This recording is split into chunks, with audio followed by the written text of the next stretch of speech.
Sanbonani Dumelang Absheni, hello. Good morning, grand and peaceful rising, Vooka Nation.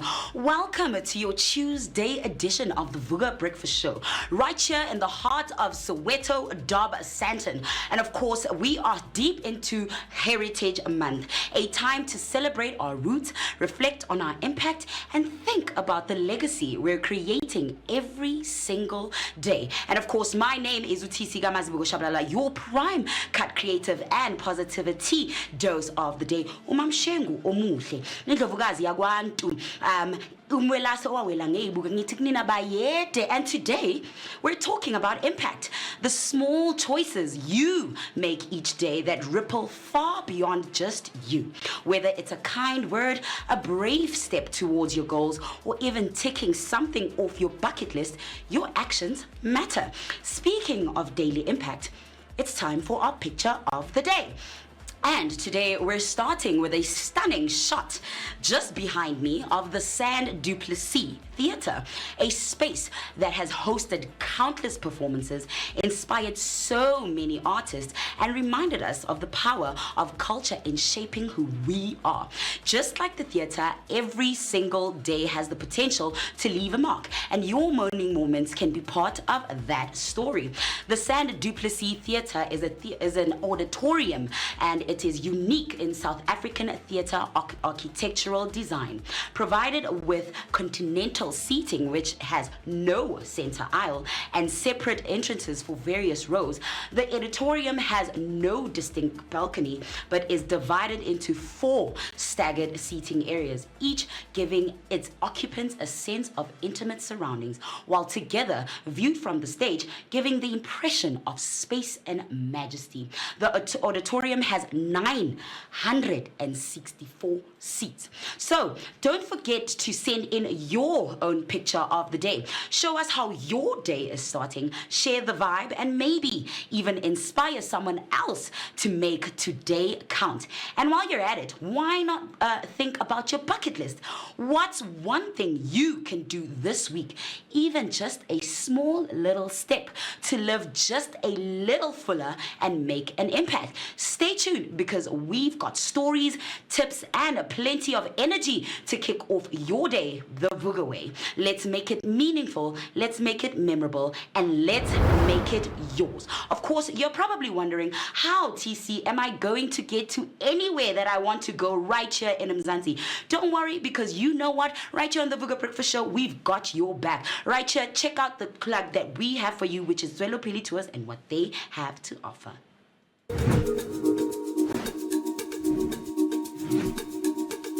Escape the ordinary and discover the extraordinary with Zwelopili Tours.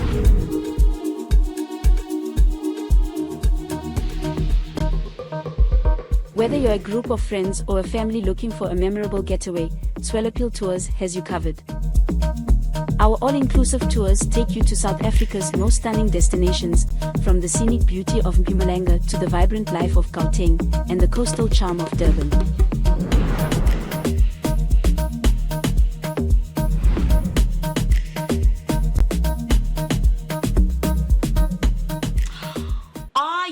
Ready, Vooka Nation, because today's sit-downs and engagement include an insightful conversation with Atia Ganchi, the co-founder of the Balloon Foundation and an occupational therapist.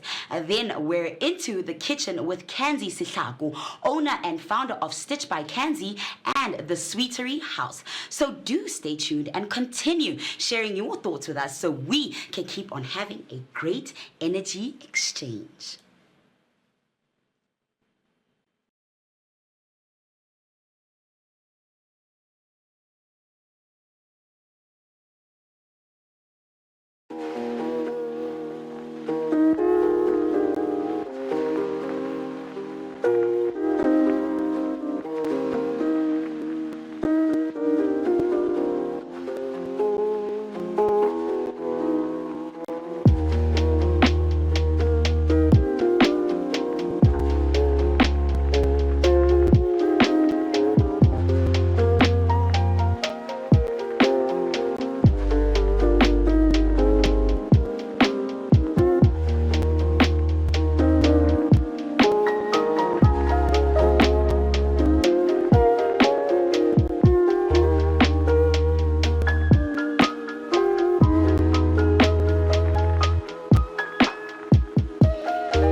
morning, Vooka Nation, and these are your news headlines for this wonderful Tuesday morning. Masemola to testify at the Madlanga Commission on Monday. National Police Commissioner General Fanny Masemola testified at the Madlanga Commission on Monday, the 22nd of September 2025, following explosive claims by former acting commissioner Mkhwanazi. Mkhwanazi alleged political interference in disbanding the political killings task team and implicated suspended police minister Senzo Mchunu in shielding criminal syndicates. The hearing held at Bridget Mabandla Justice College in Pretoria was open to the public and was live streamed across multiple platforms. Attendees were requested to present valid ID documents and adhere to security protocols. Masemola's testimony is expected to be pivotal in the inquiry's investigation into political violence and police accountability. And now, in your second news headline, Ramaphosa attends UN General Assembly, speaks on global issues. President Cyril Ramaphosa has arrived in New York for the UN General Assembly, where he will deliver a speech during Tuesday's general debate. Accompanied by several ministers, Ramaphosa will participate in high-level meetings and engage in the conference on the two-state solution, highlighting South Africa's diplomatic involvement in global peace and governance efforts. And now, on your third and final news headline. Mystery witness to testify in Senzo Meyiwa's trial on Monday. The Senzo Meyiwa murder trial resumed on Monday in Pretoria, with the defense expected to call on an unidentified witness. 5 men are accused of killing the soccer star back in 2014. Earlier this month, Judge Ratha Mokgwatleng ruled that accused Mthokoziseni Mapisa must answer to the state's evidence, dismissing his Section 174 application. Mapisa's lawyer Zithulele Nxumalo tried to challenge the testimony of Constable Sizwe Zungu, who claimed to have seen all 5 accused at the Vosloorus hostel on the day of the murder. The judge found Zungu's evidence credible and interconnected with the broader case. And now in your sports headlines. In tennis news, Fritz secures Laver Cup win for Team World. Taylor Fritz clinched Team World's 3rd Laver Cup title with a straight sets win over Alexandra Zverev, sealing a 15-9 victory in San Francisco. Inspired by captain Andre Agassi and strong team spirit, Fritz also beat world #1 Carlos Alcaraz earlier. The team Europe fought back with wins from Alcaraz, Rudd, and Sarandulo, but couldn't close the gap. The next Laver Cup is set for London in 2026. And now in football news, Miguel Cardoso claims concerns over Basadine's role at Sundowns. Mamelodi Sundowns coach Miguel Cardoso addressed concerns over Fawaz Basadine's limited game time, citing strong competition from players like Divine Lunga and Aubrey Mudiba. Cardoso assured fans that Basadine is adapting well and will get his opportunity.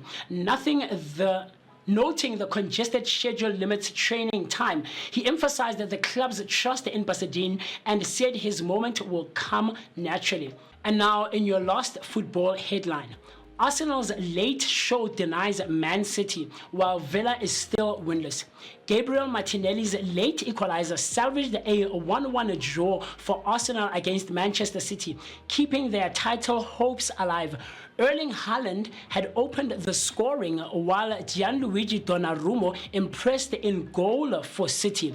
Aston Villa remain winless after a 1-0 draw with 10-man Sunderland, despite Matty Cash ending their scoring drought. Sunderland sit 7th, while Newcastle continues to struggle for goals, drawing 0-0 at Bournemouth. So with that being said, that's all for your news headlines and sports headlines. Stay tuned as you and I and the rest of the team continue sharing our thoughts, our opinions, and everything else in between as we keep on giving you your daily dose of positivity that is accompanied by an energetic start to the day. Stay tuned.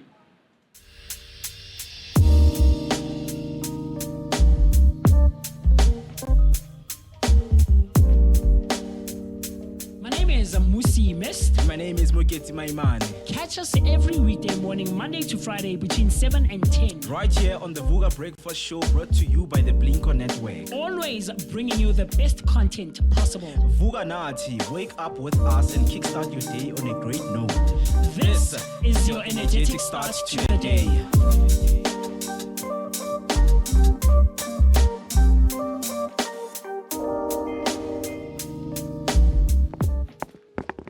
How? Tommy, you still cooking with cha, salt, and prayers. Yo. But don't stress, ungawari, because your time to shine in the kitchen is here. Amapelepele Spices for Africa and the Vooka Breakfast Show have said, let's bless you with some spices that will slap harder than Umama's 7 colors. Vooka Flavor Fridays is here. We're serving flavor, vibes, and vibes with flavor. Flavor Fridays is the only plug you need to turn your kitchen into a 5-star chill spot. For 8 weeks, you stand a chance to win spice hampers that take your meals from meh to just by subscribing and tuning into your daily dose of positivity for an energetic start to the day. So Haibo, what are you waiting for? Don't miss out. Flavor is calling. Waza. To what should by now be your absolute favorite rendezvous where radio meets TV, only and exclusively right here on the Vooka Breakfast Show, brought to you by the Blinko Network. Man, how are you doing? Talk to me. How is your Tuesday morning looking like? Share your thoughts and everything else in between. I can't wait to hear from you. Look, you're hanging out with myself, spending some great quality time with the one and only MOOCEE Mist. My name is Musi Mist, and I couldn't be happier to be both in your presence and in your company. Welcome. Look, I do take cognizance of the fact that there are some of you who are joining us for the first time this morning. Look, you're part of the team now, you're part of the family, and you are what we describe as part of being part of the Vooka Nation. Hey, there we go, right? And I'm not alone. I'll never be alone. But before we get to that, how you and I and the rest of the team can keep on sharing our thoughts and everything else in between is by jumping onto our YouTube comment section using the hashtag Vooka Breakfast Show. So that's Vooka Breakfast Show on Facebook and all other social media platforms. It needs not end there. It also continues on our WhatsApp line by dialing the number 060-493-3226. That's 060-493-3226. Continue commenting, liking, and subscribing so that you and I and the rest of the Vooka team and the Vooka Nation can keep on sharing our thoughts, our opinions, and everything else in between. Like I said, I'm not alone. I'll never be alone. And one of the people who will always be hanging out with me and joining me, to give us that daily dose of positivity, as she calls herself, that she is the prime cut creative. The one and only Utisika Mazibuko Wakashabalala. Talk to me. How's it going? Amen. Musi Mist. Man, grand and peaceful rising. Sanbonani, good morning, Vooka fam. And of course, it's a happy Tuesday. What are you choosing to do better? And of course, like Musi Mist has already, informally, in a way, introduced me, Nyana. But you know what? I have to do my intro because what is me without my intro, And of course, if you're joining us for the first time, you don't know me, but right now, you're about to get to know me because my name is Utisika Mazibuko Shabalala, your prime cut creative and positivity dose of the day. Umamshengu omuhle indlovukazi yakwantu umwelase owawela ngeyibuko ngithignina bayede. Of course, you know what? September isn't just about springtime vibes, man. It's also Heritage Month. And today is the day before Heritage Day. And a time to celebrate who we are, where we come from, and the flavors that unite us as South Africans. And of course, speaking of flavors, how about this for a treat, Vooka Nation?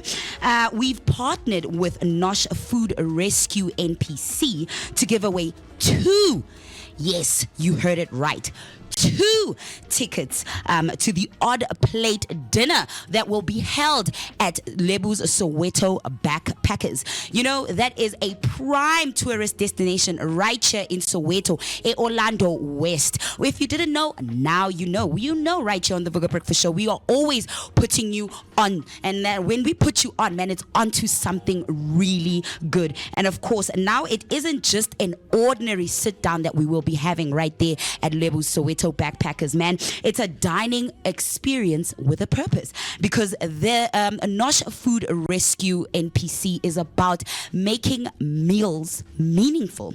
And of course, you know what? The Odd Plate Dinner takes food that would usually go to waste, right?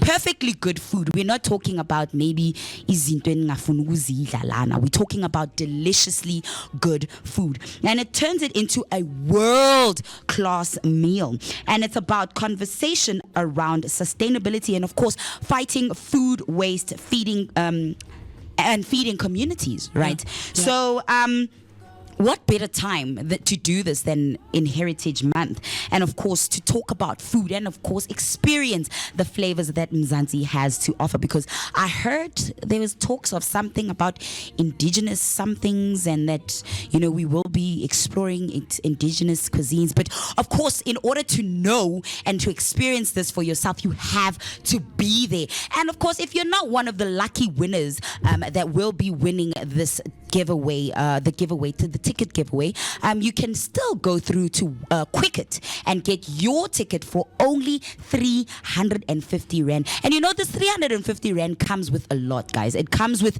a meal that is at least 3 courses, at least, because apparently last year it was like almost 5 courses. So yabona ukuthi nje, that food is not going to waste at all. And if you're a foodie like me, this is going to be music to your ears, like the music playing in the background.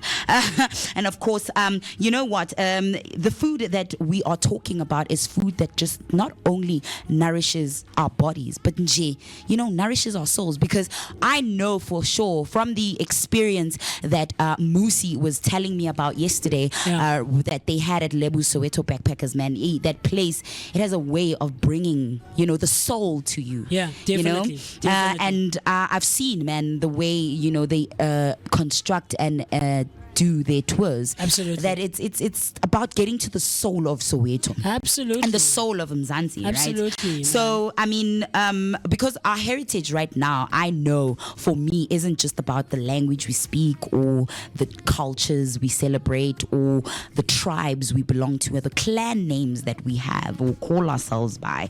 It's also about the plate, you know, what we put on our plate. It's about the kitchens that we transform into conversation starters, and you know, the tables we all, you know, come together on, what we bring, each and everybody, what everybody brings to the table. And of course, food is culture, food is memory, food is community. And if we're giving you a chance right here on the Vooka Breakfast Show, because that's what we do, we give chances, and it's Tuesday, right? Because if we give you those 2 tickets, you can choose who you want to go with, right? And of course, you can win those 2 tickets right here by doing one simple thing, because already if you're tuned in, it means you've done the first step, right? Absolutely. You already did the first step. And the second one would be tring, tring, you know, fastest fingers win, right? You gotta be fast on that dial. You gotta call in on the number 060-493-3226, and of course, let us know, what is Nosh Food Rescue's vision? Yeah. That's the only thing. Give us the correct answer to that question. Yeah. What is Nosh Food Rescue's vision? Yeah. And I think based on everything that I've said, you probably have a clue now. And you probably know. By now you should. You should. And if you don't know, choose better. Choose better. I like that. So, yeah, man. You know, it's a Tuesday, and of course, you can choose who you're taking with, and you can choose to be one of the people joining us right there at Soweto, Lebu Soweto Backpackers for that Odd Plate Dinner. Man, I am so excited. I cannot wait, Musi. I have to tell you, the one thing that I cannot wait to see is how they're going to make, or what meals they're going to make out of that Let food. me tell you what interesting thing for me was as we were engaging with Heineken last last week. She was telling us, because we asked her, like, what do you guys have planned for the food, right? Yeah. And she went, guys, we won't know until the day before, literally. Ooh, and today is the day before. Because they don't know what ingredients they're going to get today, or the food, or the waste, or however you want to describe it, right? They don't know what they're going to get. So I know Mr. B and Extra are going to be headed out there today, just to go and check out what's going to be happening. Okay. Just in preparation for tomorrow morning, of course. We're going to be streaming live, just like on Friday. So I'm excited for you as well to get the vibe, and get to experience what it's like to be out there on a morning. Man. In the morning out there at Lebo's Backpackers. It's cool, man. Like, plus the days are warmer, man. The sun is out, the birds are singing, the air is fresh. The vibes are giving. It's giving. So it's gonna be cool vibes, man. Yeah. It's gonna be, so they're gonna find out later on today, I think during the day or maybe in the afternoon. There's a lady, Mr. B, I'm forgetting her name. She's from the culinary school in Joburg or in Soweto, right? Fatima, is it? Or? Fatima, is it Fatima? Yeah. Isn't it from the Soweto Chefs Academy? Yes, exactly that. So the chefs from the academy, Fatima, the cooks at Lebo's, Okay. and of course our very own Extra are going to be, collaborating together. Ooh, I love this. To bring collaboration, that spirit of collaboration. Absolutely, Always. man, I choose collaboration over competition any day. So they're going to be collaborating together to bring us great tasting food, and it's gonna be cool, man. It's gonna be cool. So of course, with that being said, what is also going to be incorporated in the food is none other than our very own choice of spice, the amapelepele spices for Africa, man. And they always take care of us. The food it's just going to be amazing. Man, flavor, man, the flavor's going to be next level. Absolutely. And of course, the spices bring the taste of home. Absolutely. The taste of Mzansi, which is what Heritage Day is about. Should be about. I mean, it's Braai Day. A lot of people refer to it as Braai Day. And right? that smoked South paprika Africa. on braai meat, guys. Yes. It's unbeaten, bruh. In It South is Africa, unbeaten. Unbeaten. They refer to it as Braai Day, right? Yeah. So I don't know if they will prepare like a braai nyana. Maybe we can add that smoked paprika, the chicken spice, something nyana. I don't know. But I look forward. Asazi. Sizobona khona. And vele, if you're also going to be joining us, uzobona khona now. Yeah, definitely. We're going to be bringing you all the greatest content from out there at Soweto Lebo's Soweto Backpackers, right? With Nosh Food Rescue, and of course alongside the Vooka Breakfast Show, where radio meets TV, only and exclusively bringing it to you authentic and unscripted, unrehearsed, man. This is what we do right here, hanging out with myself, the one and only MOOCEE, Mr. My name is Musi, Mr. And we're together with TC, with Mr. B, and of course Mkhwanazi Maimane is also behind the camera. Will be hanging out with us a bit later on, perhaps. I mean, we did mention that he's not feeling well. Yeah, man. So choose health, Mkhwanazi. Choose better health, sir. Where's this thing? Q. Yeah, man, but I hope he'll feel better. And, yeah, man. Maybe perhaps a bit later on he will jump onto the stream and hang out with us. And but I know tomorrow definitely he will be out there with us. But with that being said, a very interesting news headlines and developments that have been happening in and around our country, right? Mm-hmm. And I don't know, man. South Africa Yo, movie though. Movie it's like that movie that has those endless sequels, and we're like, okay, it's enough now, and then another sequel, and we're like, no, we had enough, now it's okay. Then another sequel, and we're like, how batung movie. So the one thing that stands out is, guys, why are we still talking about Senzo Meyiwa like 11 years later? I'm sorry, like, it's not to look down on the guy and his family and stuff, but like, I get it, they're still trying to find like the killers, bruh. I get it, that's the whole point here. They're trying to find people responsible for his death, and it will never end until they do, of which the first headline might play a role in that, which was, Masemula testifying to the Madlanga Commission. Yeah. Izolo. Yeah. says National Police Commissioner General Fani Masemola is set to take the stand at the Madlanga Commission of Inquiry on Monday, the 22nd of September 2025. The highly anticipated testimony comes in the wake of significant developments. Let me see. There we go.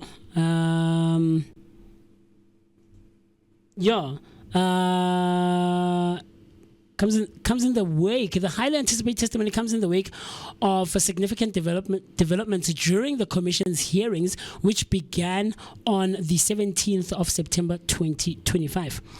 On Sunday, Commission spokesperson Jeremy Michaels confirmed that Masemola's upcoming testimony, nothing that the proceedings will be open to the public and accessible via various media platforms. So yeah, everything will be live streamed like we do here. We can confirm that the National Commissioner of Police, General Fani Masemola, will testify before the Commission of Inquiry on Monday, stated Michaels, emphasizing the importance of public engagement in the inquiry. That's crazy. Yeah. For those unable to attend in person, the hearing will be live streamed on the Commission's official website, as well as broadcasted across a variety of radio, television, news, and social media platforms, ensuring comprehensive coverage of Masemola's testimony. Yeah, man. The hearing location is the Bridget Mabandla Justice College in Pretoria. Has already seen notable testimony, including that of former acting police commissioner Lieutenant General Mkhwanazi. You know, someone commented over the weekend that Baba Mkhwanazi is the one person in South Africa, or is the one man in South Africa who can say that, baby, don't touch my phone. It contains serious information. Oh, wow. Trust SA, like funny. citizens make jokes. And then someone else also said that Nhlanhla Mkhwanazi is the only person in South Africa who puts or who lights a fire under like most of the, what do you call these people? Ministers and all of these political leaders, right, in South Africa's political landscape. I don't know if I believe or I concur with that statement, but I know that he makes a lot of people shake in their boots, including our very own president, which is a good thing. It's about time, high time, that in South Africa we see a change and people shiver. Yes, and man. be scared. Yeah. Why does that look wrong, Like guys? in J, why? And then why mele guti mele kufike la way? Someone, you know, because integrity is about doing the right thing even when no one is looking. Absolutely. So why is it guti like you guys don't have that integrity, but you say you stand for the people? Like, that's sad, man. But yeah, man, Vooka Nation, we're still talking about the news headlines, man. Getting into the testimony by former Police Commissioner Fani Masemola at the Madlanga Commission, No, man. he's the National Police Commissioner now. Is he? Yes. Well, General Fani Masemola. Yeah, he's the National Police Commissioner right now. Hey. Yeah. Well, it's still a heavy one, man. Whichever stance he is, or however his status, his employment status is right now, it's a heavy one, man. He basically, accused he accused police minister Senzo Mkhunu of overstepping and interfering where he had no rights. The other claim is that Fani Masemola, as the National Police Commissioner of South Africa, he says, or he claims, that he had no idea that the task team had been disbanded. How? Yeah, but apparently he told the commission that the minister ordered him to disband the political task team. Just like that, like via WhatsApp nogal. Like, imagine, while he was on leave even, how is bro. that? Like, no, guys, man. And get this, Musi. Like, the instruction wasn't even like, let's talk about it. It was like, do it now. So who sent the not WhatsApp even to who? Tomorrow. Like, Who sent the WhatsApp to who? so lo muntuzana Senzo, right? Mkhunu Okay. told Ufani this. How though? Who has higher ranking? I get it's the accused police minister who has the higher ranking, isn't it? Yeah, but Yeah. the one who was but how is Mkhunu telling Fani Masemola to disband via WhatsApp thing? Should it not be like an email? Should it not be like a chain of some sort that goes through legalities and no, guys, no.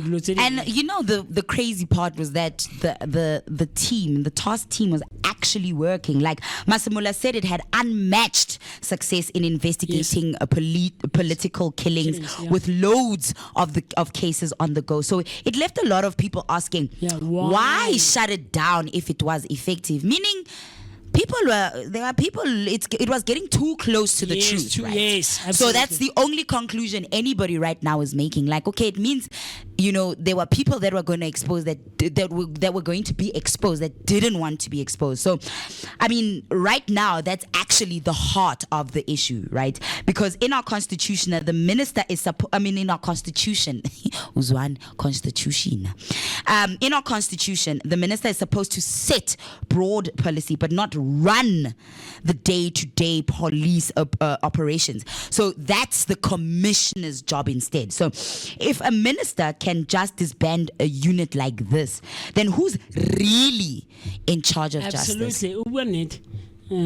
Right? These are the kind of questions that are now arising in people's minds the more this Madlanga Commission investigation is going on.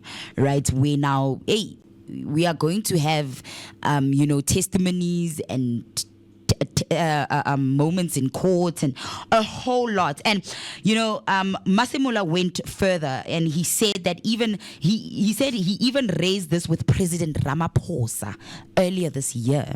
Get this, right? But till today, there's no clear outcome on what the president did with those concerns. So even Ramaphosa is implicated. That's in why this whole thing.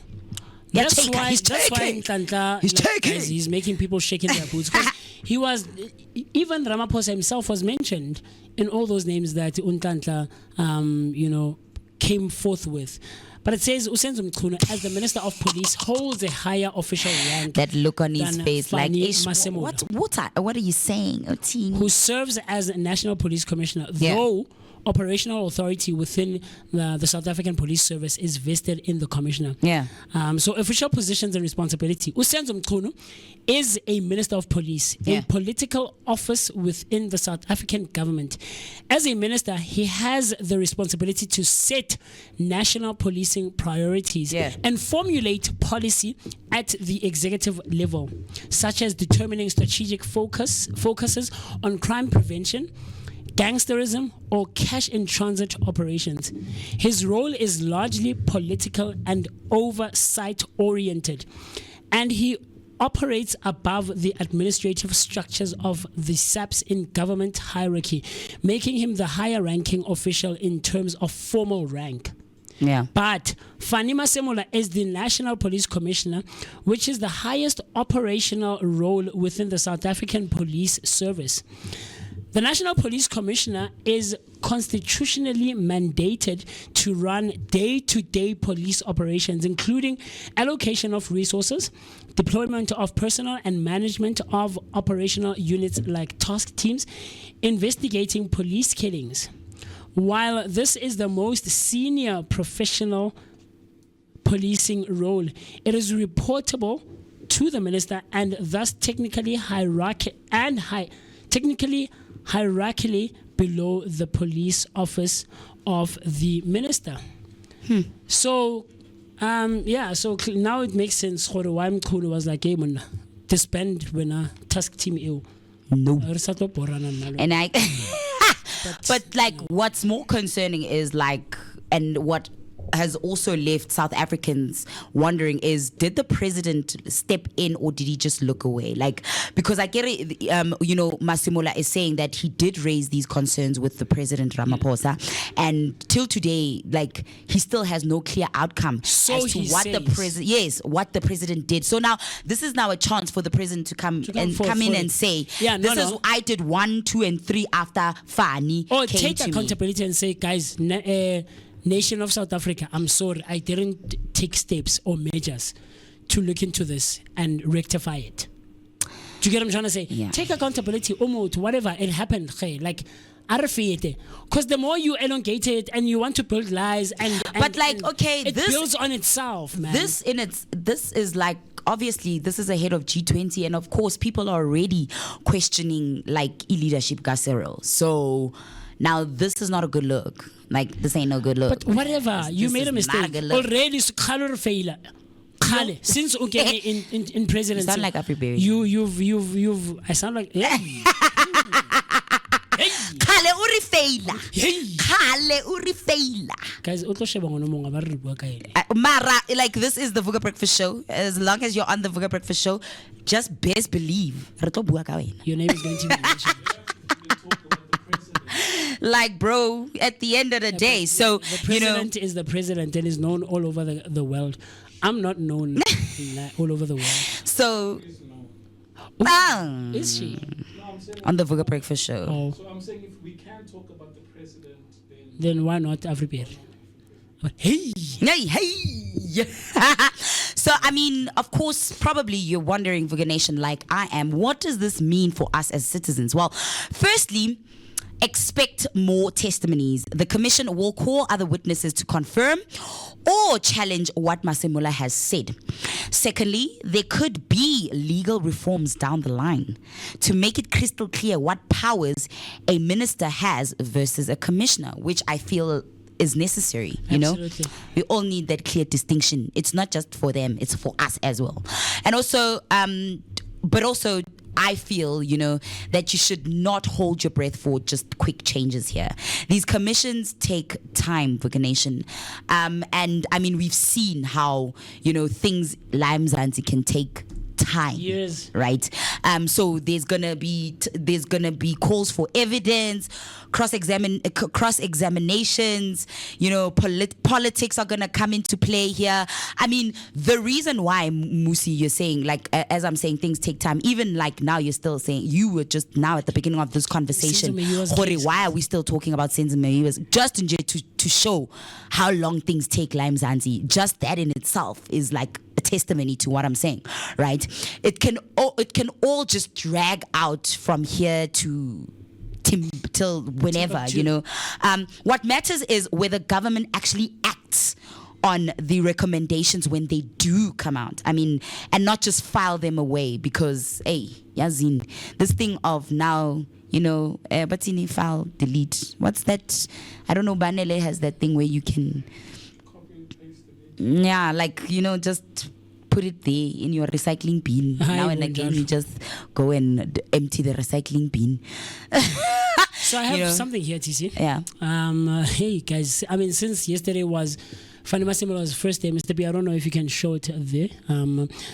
Because it was, I think, the fourth day of the commission, right? Yeah. But Fanny Masemola's first day to testify. Yeah.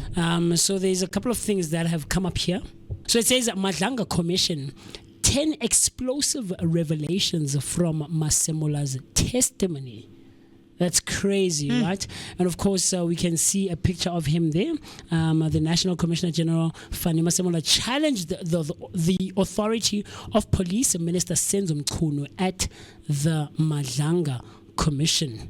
The National Commissioner General Fanny Masemola challenged the authority of Police Minister Senzo Mkhwanazi at the Madlanga Commission. Why is it called the Madlanga Commission? Madlanga ke mang? I don't know. Something about.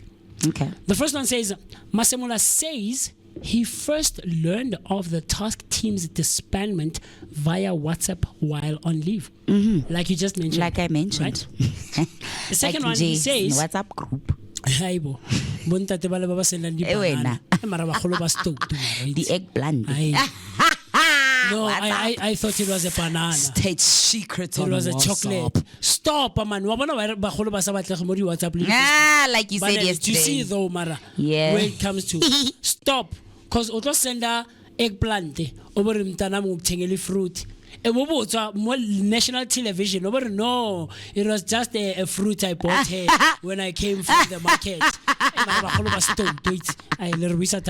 Anyway, the second one, he says he defends the unit's unmatched success and questions who misled Minister Mkhwanazi. Hey!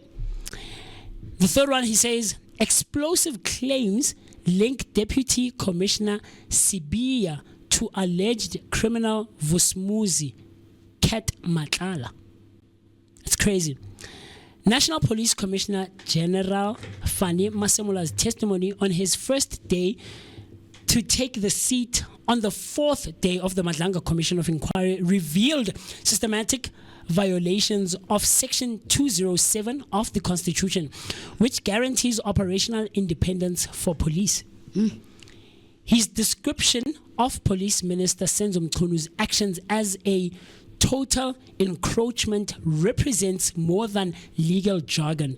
It's a warning that South Africa's democratic foundations might be under assault. Masemola explained the constitutional distinction. He quotes, and I quote, he says, "My understanding is that the minister is responsible for issuing national policing priorities, such as focusing on gangsterism or cash in transit heist. But the how, including deployment of personnel, resources, and operational decisions, is within my mandate as national commissioner." It's crazy. It's crazy. In this case, the political killings task team is a provincial structure. If the minister had concerns, he could have raised them and we would have engaged. Yo, Guningi, my bro. Guningi, And it's getting Guningi, man. And so clearly there's things that he also dropped. Balls of bombs that he dropped yesterday as it was his first day. But to go as far as saying disband now, not even tomorrow, that's direct interference. Bro. It's crazy. Bro. It's crazy. So yeah, man, for us ordinary South Africans, I think mostly it's about trust, right?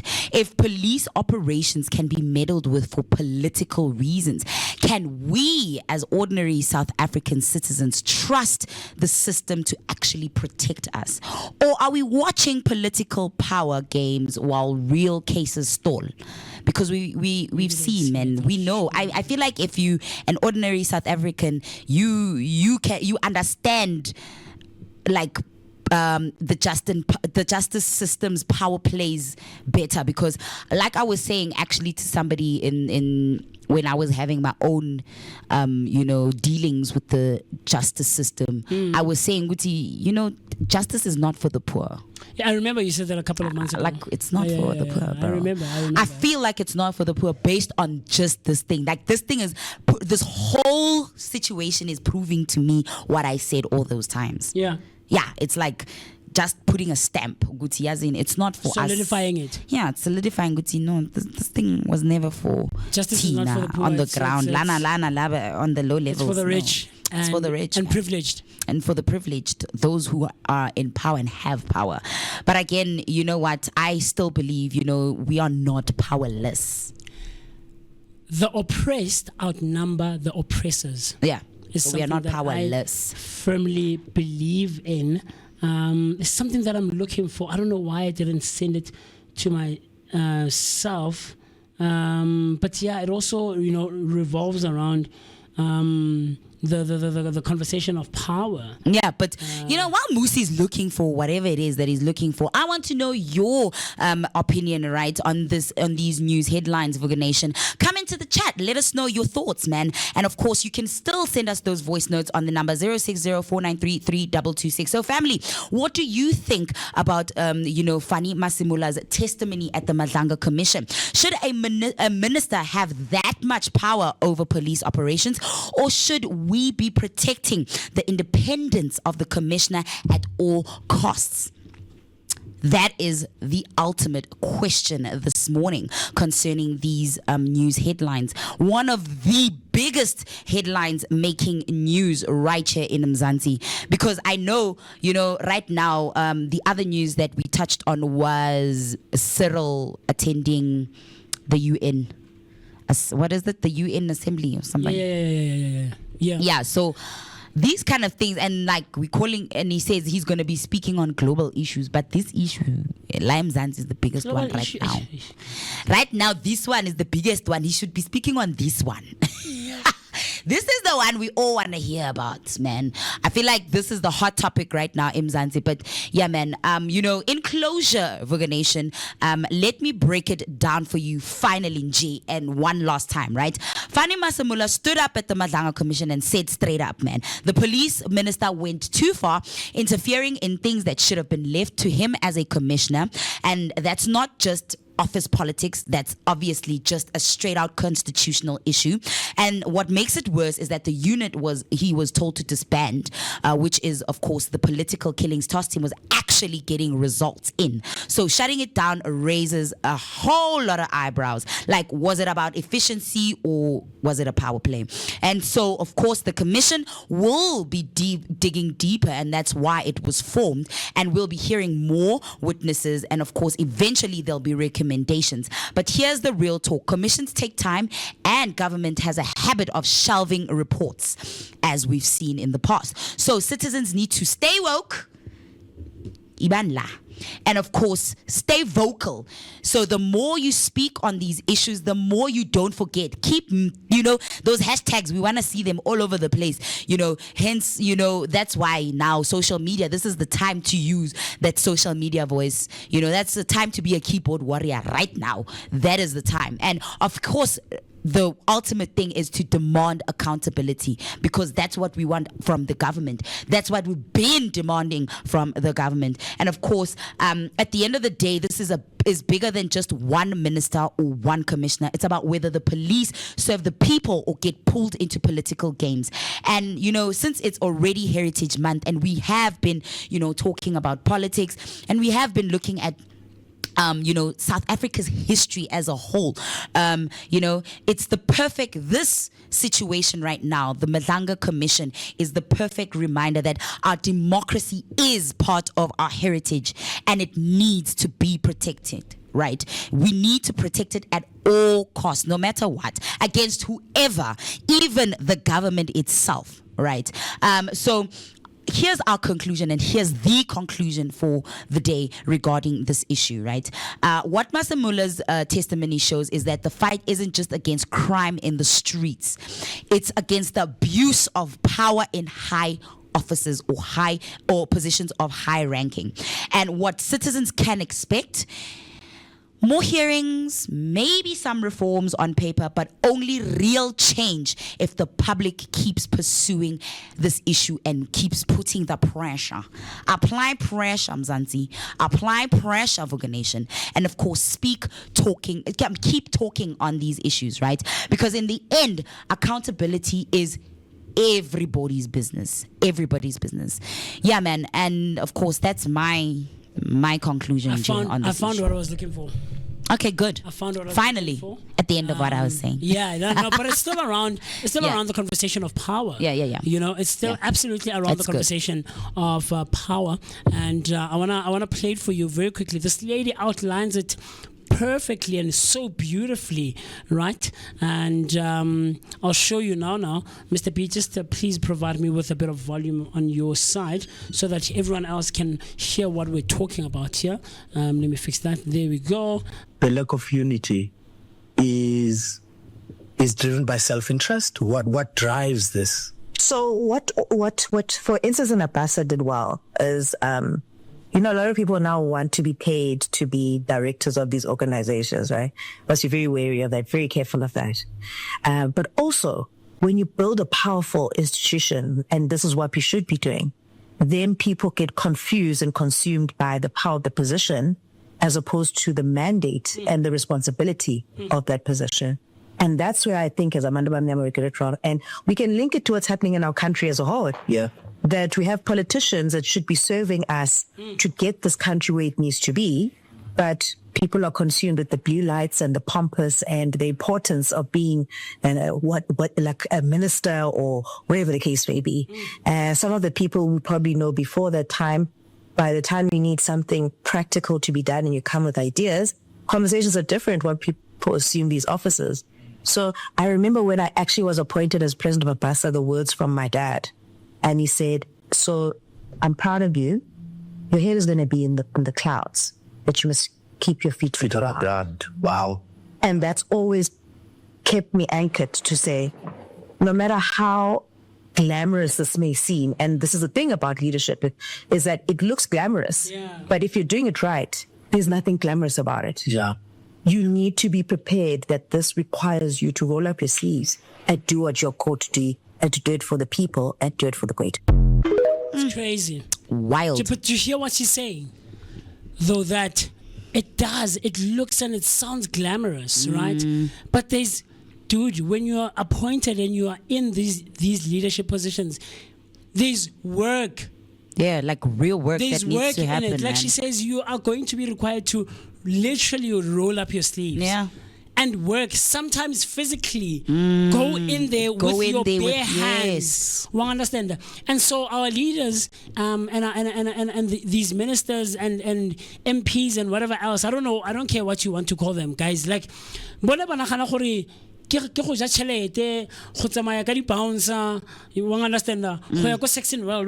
There was a time where Saxon World was like the place for ministers and those people in leadership and in government and in parliament and all of those things. Like the beginning of the year, when there is a national address, the state's national address, right?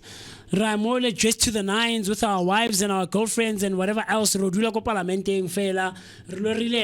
get what I'm trying to say? But chief, you have to apply and that's yourself. what we've been seeing in headlines. Remember the luxury, deputy president had to denied a Spend 1 million for Cape Town. Denied luxury property. Remember, Exactly. I don't know, I don't own it. And then later on, it's like, no, but and then like your son or somebody, like it's all, it's like you Nepotism understand. plays a role Come in it, on, in that's as what I'm well. saying. Maybe if they didn't get paid so much, maybe accountability would would that just be opening a door for more corruption? I don't know. I feel like it's a wow. double-edged sword. At the core of it, like people need to get paid according to the work that is required and the work that they put in, the work that the position requires. Right, the payment needs to match that. But what we're seeing is an imbalance where now the seesaw is like on the one side, where these people are getting paid more than what they actually should be, and them not doing the work. Yeah. You understand? Yeah. Motho ka 12 chai seats, he bathong. Maro kene ka 9 o'clock. Yeah.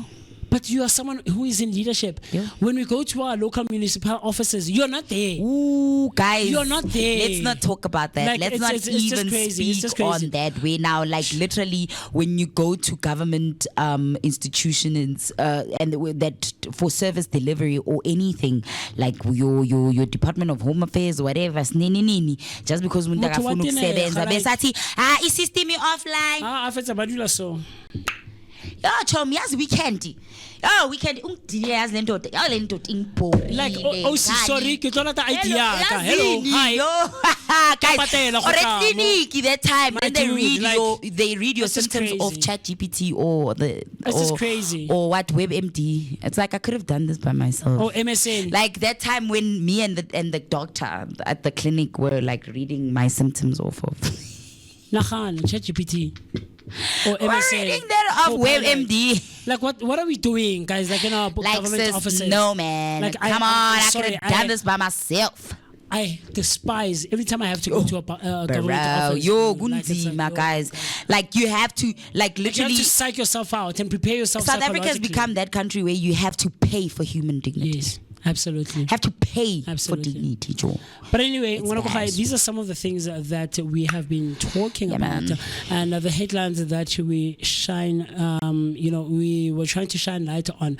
Share with us your thoughts, your opinions, and everything else. Dial the number 060-493-3226. That's 060-493-3226. It's the 5th day today of the Madlanga Commission, and it seems as if Mkhwanazi still has more and more to unpack and share with the greater community and the Republic of South Africa. So no. So I wish you cupcake uyenzani le? Just to touch on that quickly. He went to the UN Global. I think you should have it right there.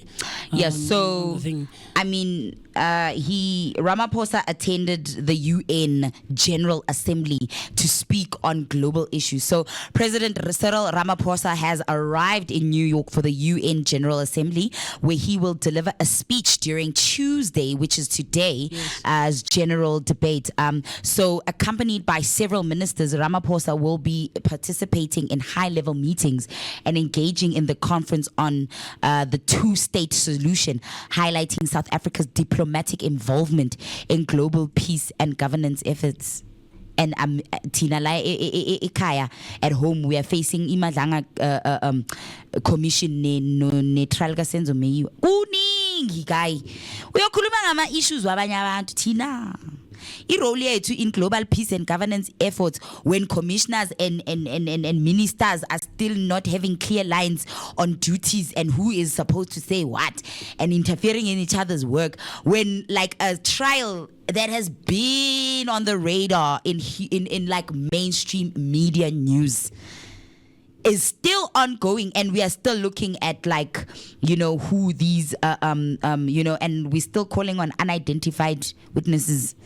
Like, can we just? But anyways, says he arrived in the United States of America to lead a South African delegation during high-level segment of the 80th session of the United Nations General Assembly. The high-level segment will take place from the 23rd of September, which is today, till the 29th of September 2025, under the theme Better Together, 80 years and more for peace, the development and human rights, coinciding with the 80th anniversary of the UN Charter. The President will on Monday participate in a two-state solution high-level meeting convened and co-chaired by His Excellency President Emmanuel Macron of France and Minister of Foreign Affairs of the Kingdom of Saudi Arabia, HRH Faisal bin Al Saud. The meeting will reaffirm international commitments to the two-state solution and seek to mobilize support for its implementation. Look, it's not to say that these issues are not serious, but really, like country no, Bali too, and South Africa, France, the country have you seen what's happening in France? Countries are burning, bro. Yo, like people are taken to the streets in France, Yeah. literally. Yeah. Like guys who It reminds me of the French Revolution. Guys, Remember when we learned about the French Revolution in school? I remember in history and in English in matric, when I did matric, when I was in the 12th grade, they used to try and, you know, compare the two and what are the similarities and the differences between the interpretation of the actual French Revolution and Kanaking Vooka Academy. Animal Farm. Oh, yeah. Yeah. So Wow. that is also interesting, man. To see the contrast. Let them and you eat the compare rich. you compare the two. So that's crazy. Like, guys, the world is burning. It's wild. Guys, the world is burning.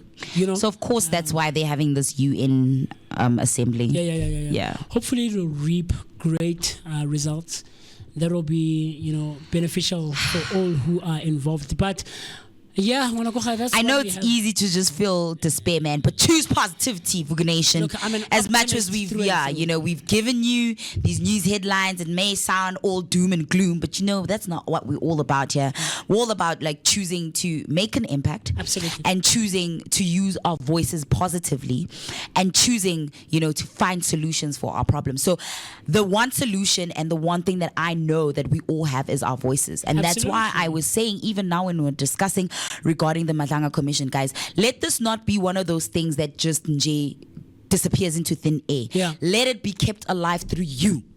You there at home, wherever you are, at work, wherever, like social media, guys, we have a tool in our hands that we've been handed. So we need to use it, to keep this on the tip of everybody's tongues. Yeah. These conversations need to happen.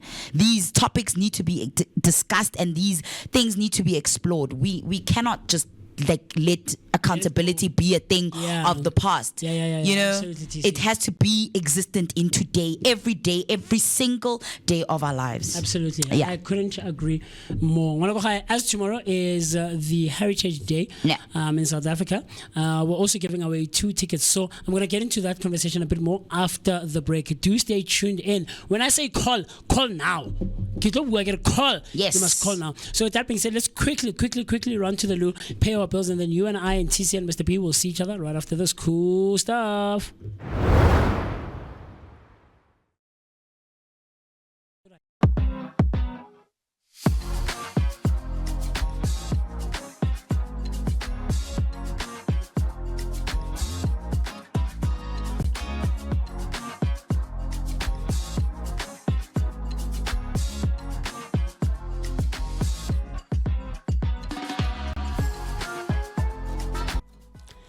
Listening to the great sounds of Bonafide, the instrumental, man. Such cool stuff, man. Still hang out with us right here on the Vooka Breakfast Show, brought to you by the Blinko Network with myself, the one and only MOOCEE Mr. My name is Musi Mr. and I'm so happy, man, as usual, and I'm excited to be in your presence and in your company. It's a great Tuesday morning, the 23rd of September 2025. I almost said August, but you know that we are in September, right? And we keep on giving each other and sharing a great energy exchange with myself, you, the most important ingredient of every weekday morning, of course, along with Utisika Mazibugo and Mr. B taking care of us right here on the technical side behind the camera. Share your thoughts, your opinions, and everything else. The number to dial is 060-493-3226. That's 060-493-3226. Jump onto our comment section using the hashtag Vooka Breakfast Show. So that's Vooka Breakfast Show on Facebook and all other social media platforms. You know, what's up? Talk to me. Are you ready? Are you ready? I don't think they are. Are you ready? I don't think they are. You need to. Fastest fingers. Fastest fingers. Remember. Live long, eh? Remember. Fastest fingers are the lucky ones today. So, as we have been saying from yesterday morning and this morning, is that we're going to be hanging out at the Soweto Backpackers. You know, the event that is called the Odd Plate Dinner. Right, that will be curated and be done by Nosh Food Rescue.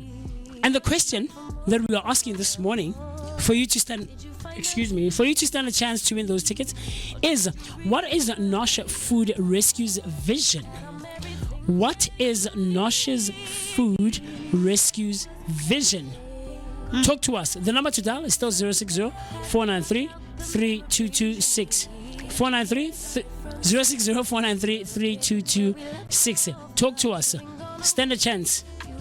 Fastest fingers live longer. Call now. Call now. Call now. Call now. Call now. Call now. Call now to stand a chance. So that you can see if you'll be able to hang out with us tomorrow. I promise you, everyone who's hung out with us, you know, at all of these events we've attended over the last couple of months, has had such an amazing time, guys. We always have a great time. I mean, a couple of weeks ago we were hanging out. Let's see who's on the line. Caller, talk to me. You're live on the Vooka Breakfast Show. Morning, how are you? Hey, Mr. TK. Yeah. How's it going, my brother? I'm not too bad. How about you? I'm okay. And yourself? Yeah, no, man. We are having a great morning. We're alive, we're in existence, and we're excited. Thank you for calling. We appreciate. Yes. Yes, sir. Talk to us. What is Nosh Food Rescue's vision for you to stand a chance to win the 2 giveaway tickets for tomorrow's Odd Dinner Plate event? Odd Plate Dinner. Odd Plate Dinner. Odd Dinner Plate. Yeah. Their vision is a South Africa without hunger and zero food wastage and inland. Please say that one more time, Mr. TK. South Africa without hunger and zero food wastage. Yes. In landfill. Hey. Nice. Hey. So I think. I'm trying to give you the but I'm not winning. I'm not winning. But I'll Okay, play I that think for you, Mr. B is going. Oh, there we go. There you go. Hey. Boo, boo, boo, boo. So I think now to confirm your answer, there on their website. Okay. It Mr. B, is it the answer that TK gave us? A South Africa without hunger and Hunger and zero food waste in landfills. Wow. Hey. Yay!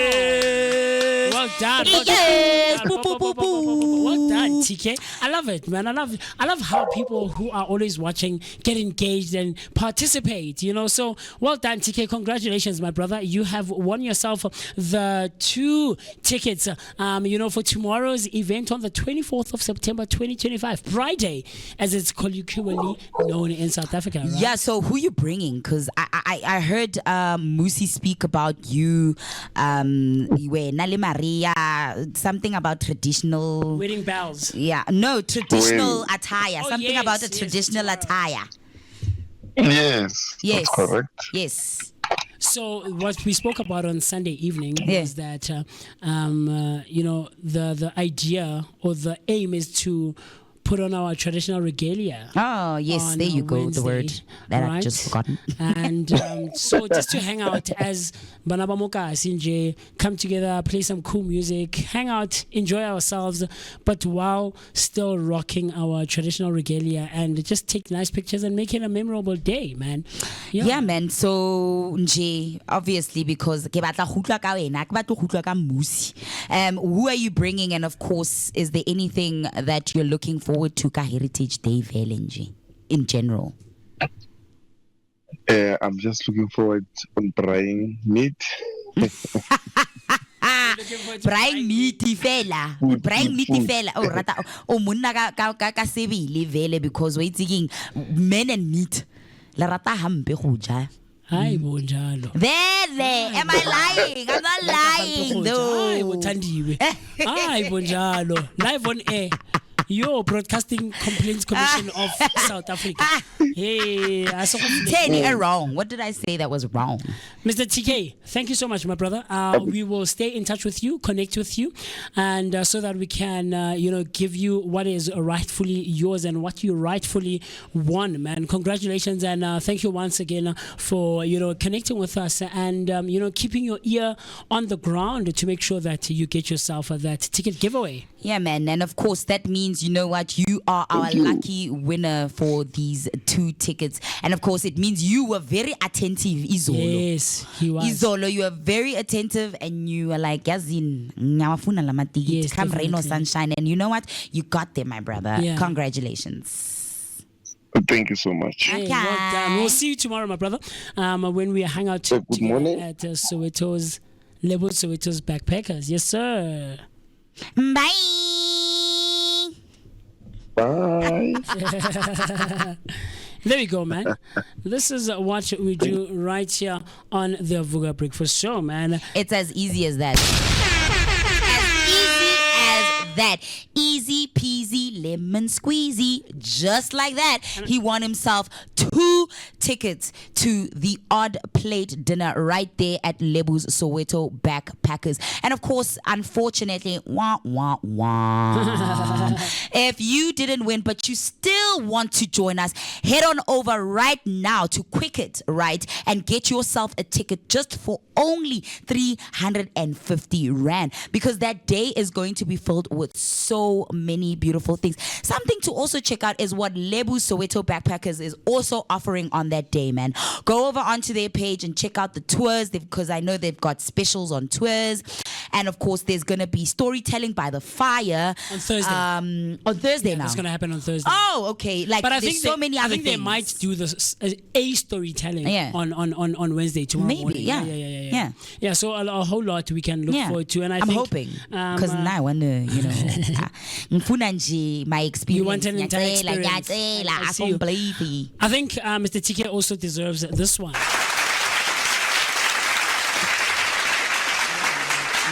Yeah. Yeah. Very, very cool stuff. So with that being said, let you and I just quickly run to the loo, pay our bills, and then we will see each other right after this. Don't change that down for anything. We're still going to give you your daily dose of positivity that is accompanied by an energetic start to the day.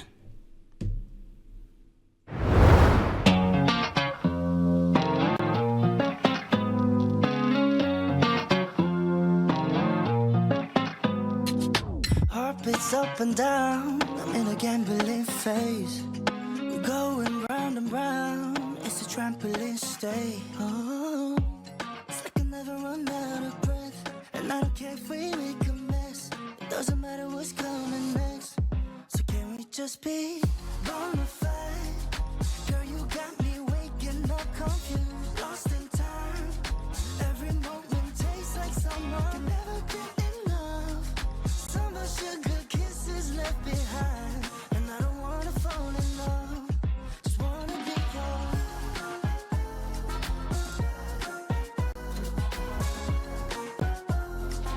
Can we just be bonafide?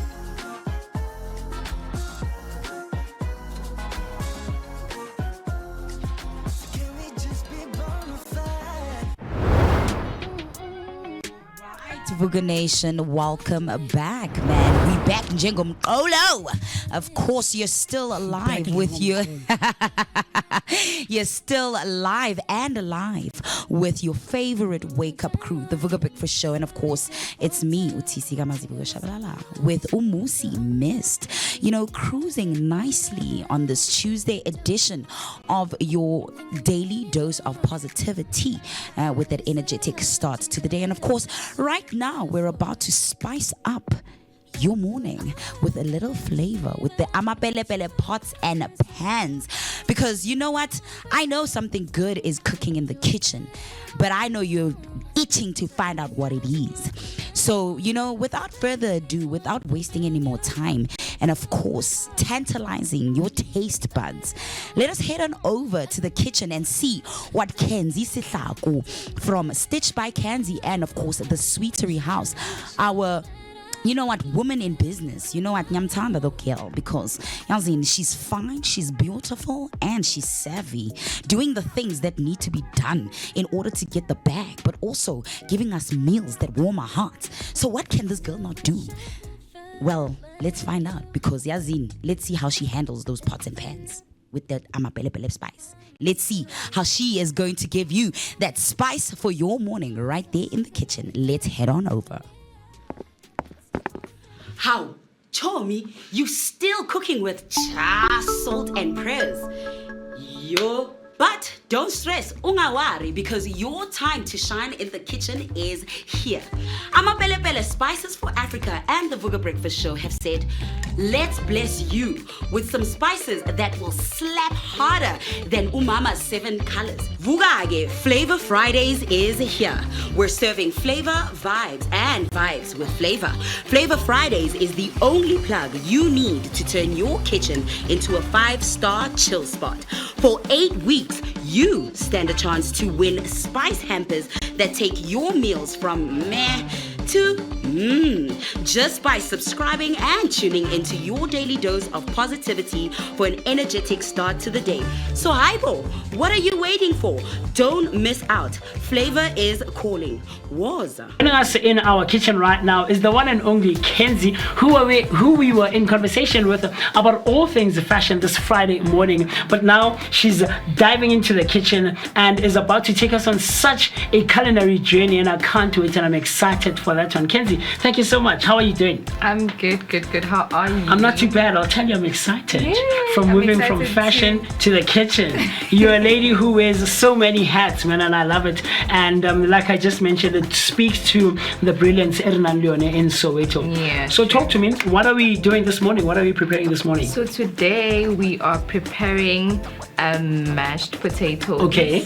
With beef brisket. Sure. Yes. Okay, very interesting. I'm seeing quite a few things on our table. Of course, we have our amapelepele spices Yes. with the sauces, but I see we have grated cheese as well. Yes. Okay. So where do we start? Where do we go? So now we have grated cheese. We're Sure. gonna add it on the potatoes, right? Okay, that have been boiling already, Yes, right? have been boiling Okay. already. And then we also have milk. Okay. We're gonna add milk. So instead of using salt, we are gonna use Spice or seasoning. spice. Yes. Spice or seasoning. Yes. Okay. This is what we're gonna use. So now we're gonna add the spice seasoning To the potatoes. to the potatoes. Okay. Yes. Okay. I'm learning here because I'm not such efficient in the kitchen, right? So I always enjoy when there are people such as yourselves, who are, who know their way around the kitchen. Yes. So I love it. So for someone who's watching, can I make use of any spice or any seasoning when it comes to my potatoes? You can use aromat. Aromat. Yes. Okay. You can also use this. Spice or the spices, seasoning. Spice or seasoning. Sure. Yeah. Or you can also use, some people like it simple, so you can use salt. Normal salt. Yeah, normal Okay, salt. I see. And then we're also going to make use of the spices when we are seasoning and our meat. Okay, I'm looking forward to that one. So, this Friday, we're enjoying some brisket with mash on the side, and we're going to be infusing our amapelepele spices with the sauces. So I'm looking forward to that one. Is there a particular way that you do your mash, that you like your mash? Because I know people are quite finicky and very wary about the way they do their mashed potatoes. So is there a way that you go about it? Well, Mina, I like my mash very simple. Okay. I use stock. Oh, yes. Yes, that's what I use. And then I also use milk, a bit of milk. Okay. Yeah. I see. Yeah. I see. And but when it comes to the kitchen, because we were talking all things fashion and designing and garments and all of those things. So where does the kitchen come in play for you? When does the journey start for you to be someone who loves being in the kitchen?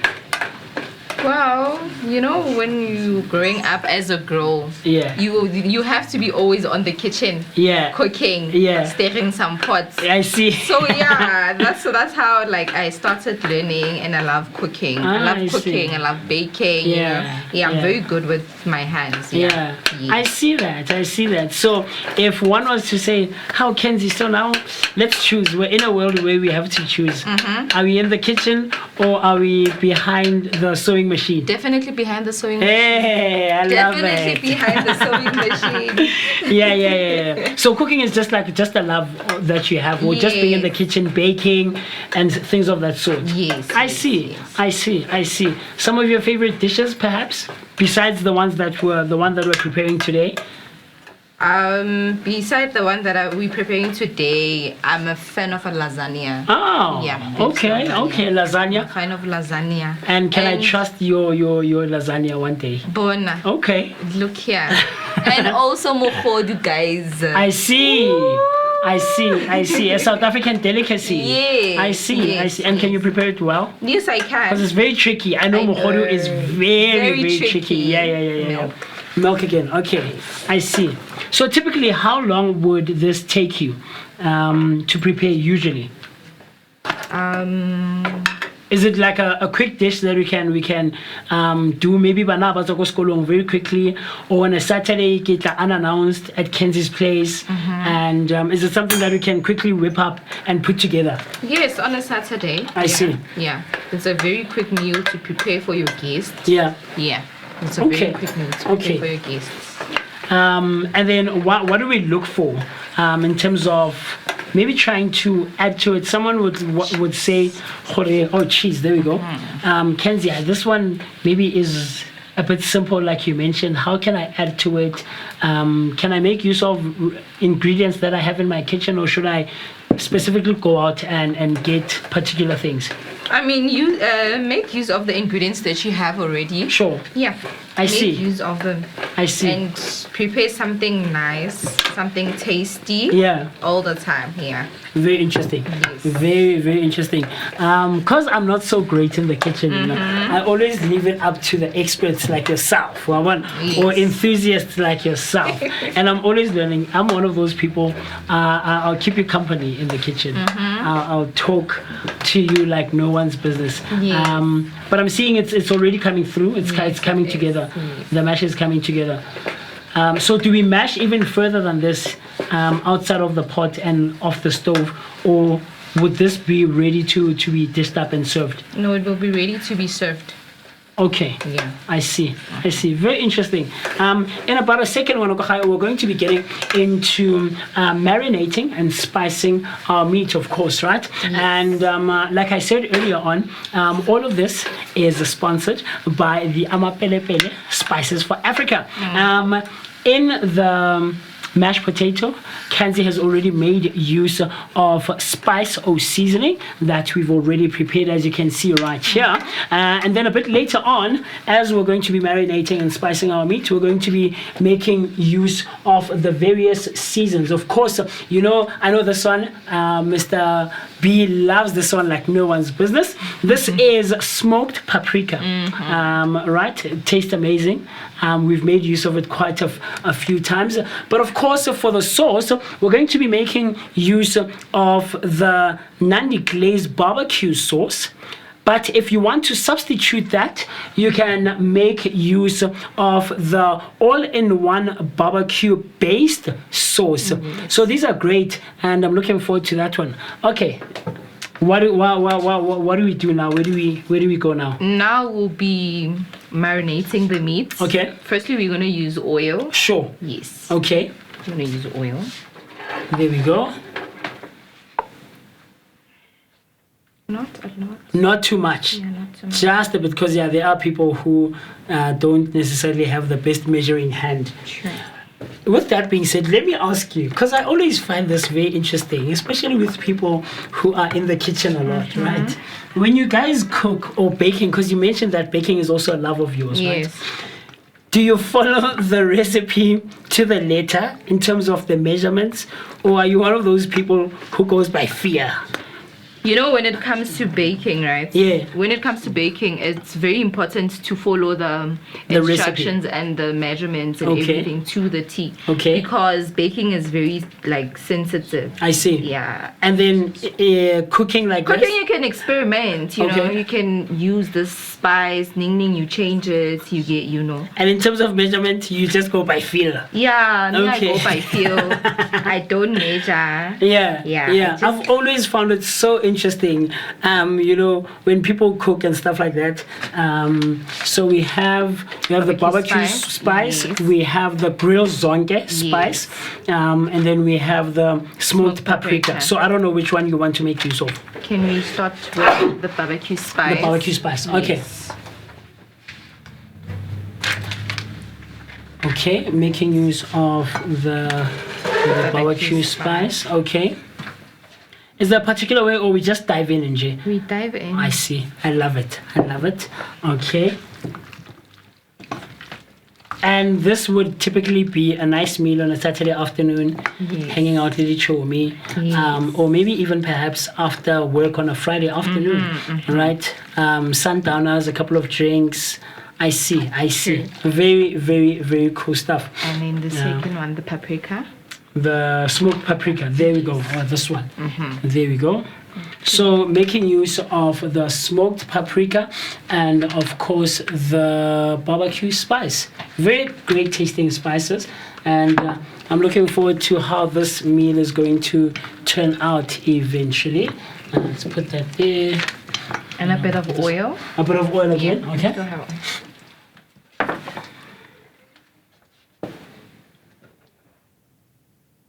More? Yes. There we go. Yeah, garlic. Garlic. We should have garlic. That will be given to us in a second.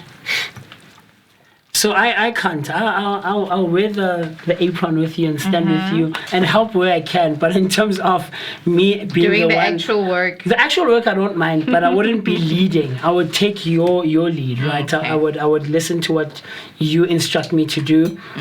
But yeah, I still have to learn my way around the kitchen. There we go. Is there a specific reason why we're making use of garlic? Well, I use the garlic usually it's to deem the, what is this? Garlic and lemon, you use it to kill the spices. Yeah. Ah, okay. And also for the flavor. And garlic is very healthy also. Okay, It so also there's a with- health aspect to it. Yes, Okay. it also helps with flu. Okay. Yeah, it helps with flu. Okay. Yeah. Are you one of those people? Because there are people who use garlic in everything in their kitchen. No. You're not one of those people? No, I'm not one of those people. Yeah, there are people who make use of garlic. Garlic, everything. In everything. Every second meal of theirs, I'm a prepare and garlic is always there. Okay, there we go. Okay. Anything further that we're going to infuse in the meat? No, we're fine. We're fine for now. Good. Okay. So Mwanakokhaya, do share your favorite meals or some of your favorite recipes, that could incorporate or make use of the amapelepele spices on a Friday or Saturday afternoon when friends pop up and you guys are just hanging out and having a good time. What are some of the meals that you like preparing? Very quick, very easy to make, things that you can make use of that are already present in your kitchen. So talk to us, Mwanakokhaya. I would love to hear all of those. You can do that by getting in touch with us on our Facebook page and all other social media platforms using the hashtag Vooka Breakfast Show and hashtag Amapelepele Spices. But of course, you can also get in touch with us on WhatsApp by dialing the number 060-493-3226. That's 060-493-3226. So besides baking, a love for being in the kitchen, and of course, like you mentioned, that if you had to choose, it would be sitting behind the sewing machine. Yes. What are other spaces that you are involved in, that people might not probably be aware of? Nothing at the moment. Yeah. I see. At the moment. So the baking is also but a huge love of yours. Yes. Because off camera you were telling me that there is a business that you run, Yes. called what the name? The Sweetery House. The Sweetery House. Yeah. Okay, so we have a sweet tooth here. Yay. Ah, okay. I see you. And where does that come from? Is it also an influence thing from home, or is it just something that you picked up growing up? No, it's an influence from home. I see. My cousin loves baking. I see. So she's the one that taught me. The first scones that I baked, she's the one that taught me how to bake. prepare them. And then from there, I fell in love with baking and I started baking. Yeah. And then when I was still in South Africa, I started smalling in a business. I see. Always have cash. I see. And then I started selling biscuits, scones at Gova City. Oh, okay. Yeah. Okay, that's cool. So incorporating fashion and the love of baking. Yeah. I see you. So how do you balance all of those spaces? Can we have water and then maybe a cloth as well, just to wash our hands? So how do you balance all of these spaces? Just making sure that none of them interfere with the other one.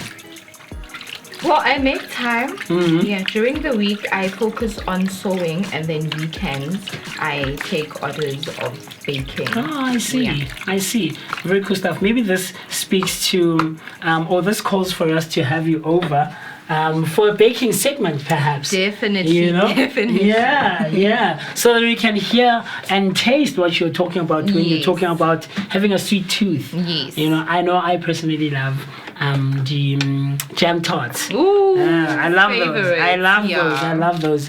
I don't necessarily have the sweetest of tooth, but I do enjoy a jam tart now and again. So, Mwanakokhaya, we've just marinated and spiced the meat, and now it's on the grill. This shouldn't take too long, right? It is warm. Mr. Biano will be able to help us with this one.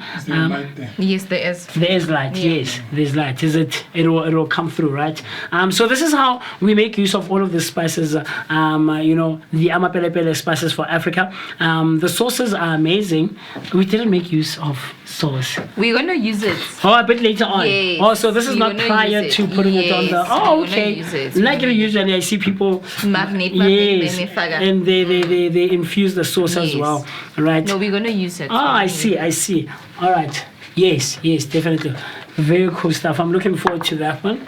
And I think that maybe we can mix the sauce. Yes, and it can definitely. Become one, you know. But you said you don't like hot stuff, right? But I think you can faga Khanyane. Okay.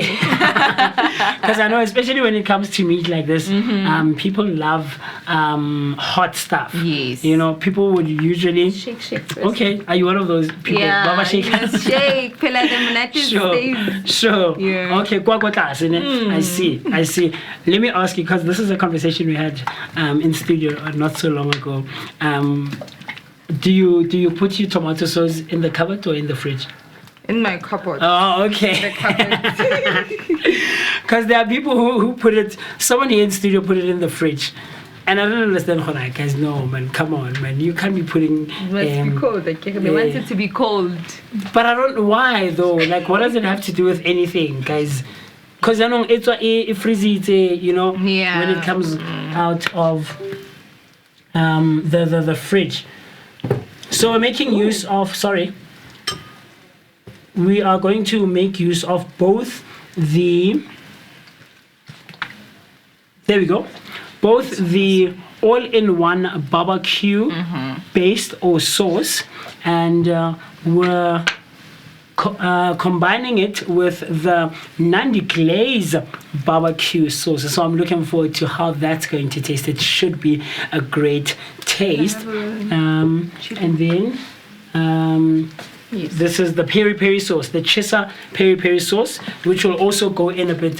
But Kenzie says she is not one who makes use of hot food that much. So just a pinch, just a touch of the peri-peri sauce. There we go. Hey, I love that. So I'm looking forward to that one. So do we just go in? Okay. Chef Musi. Yes, ma'am. Oh, Mkhwanazi would be in the kitchen now saying, woo! Woo! So Mkhwanazi is one of our presenters here at the Vooka Breakfast Show. And whenever he's in the kitchen, he likes going, woo!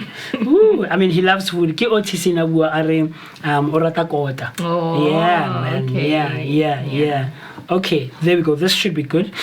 So you make use of the sauce after it comes off the grill. Yes. Is there a specific reason for that? To keep it soft and tender. Okay. Yeah.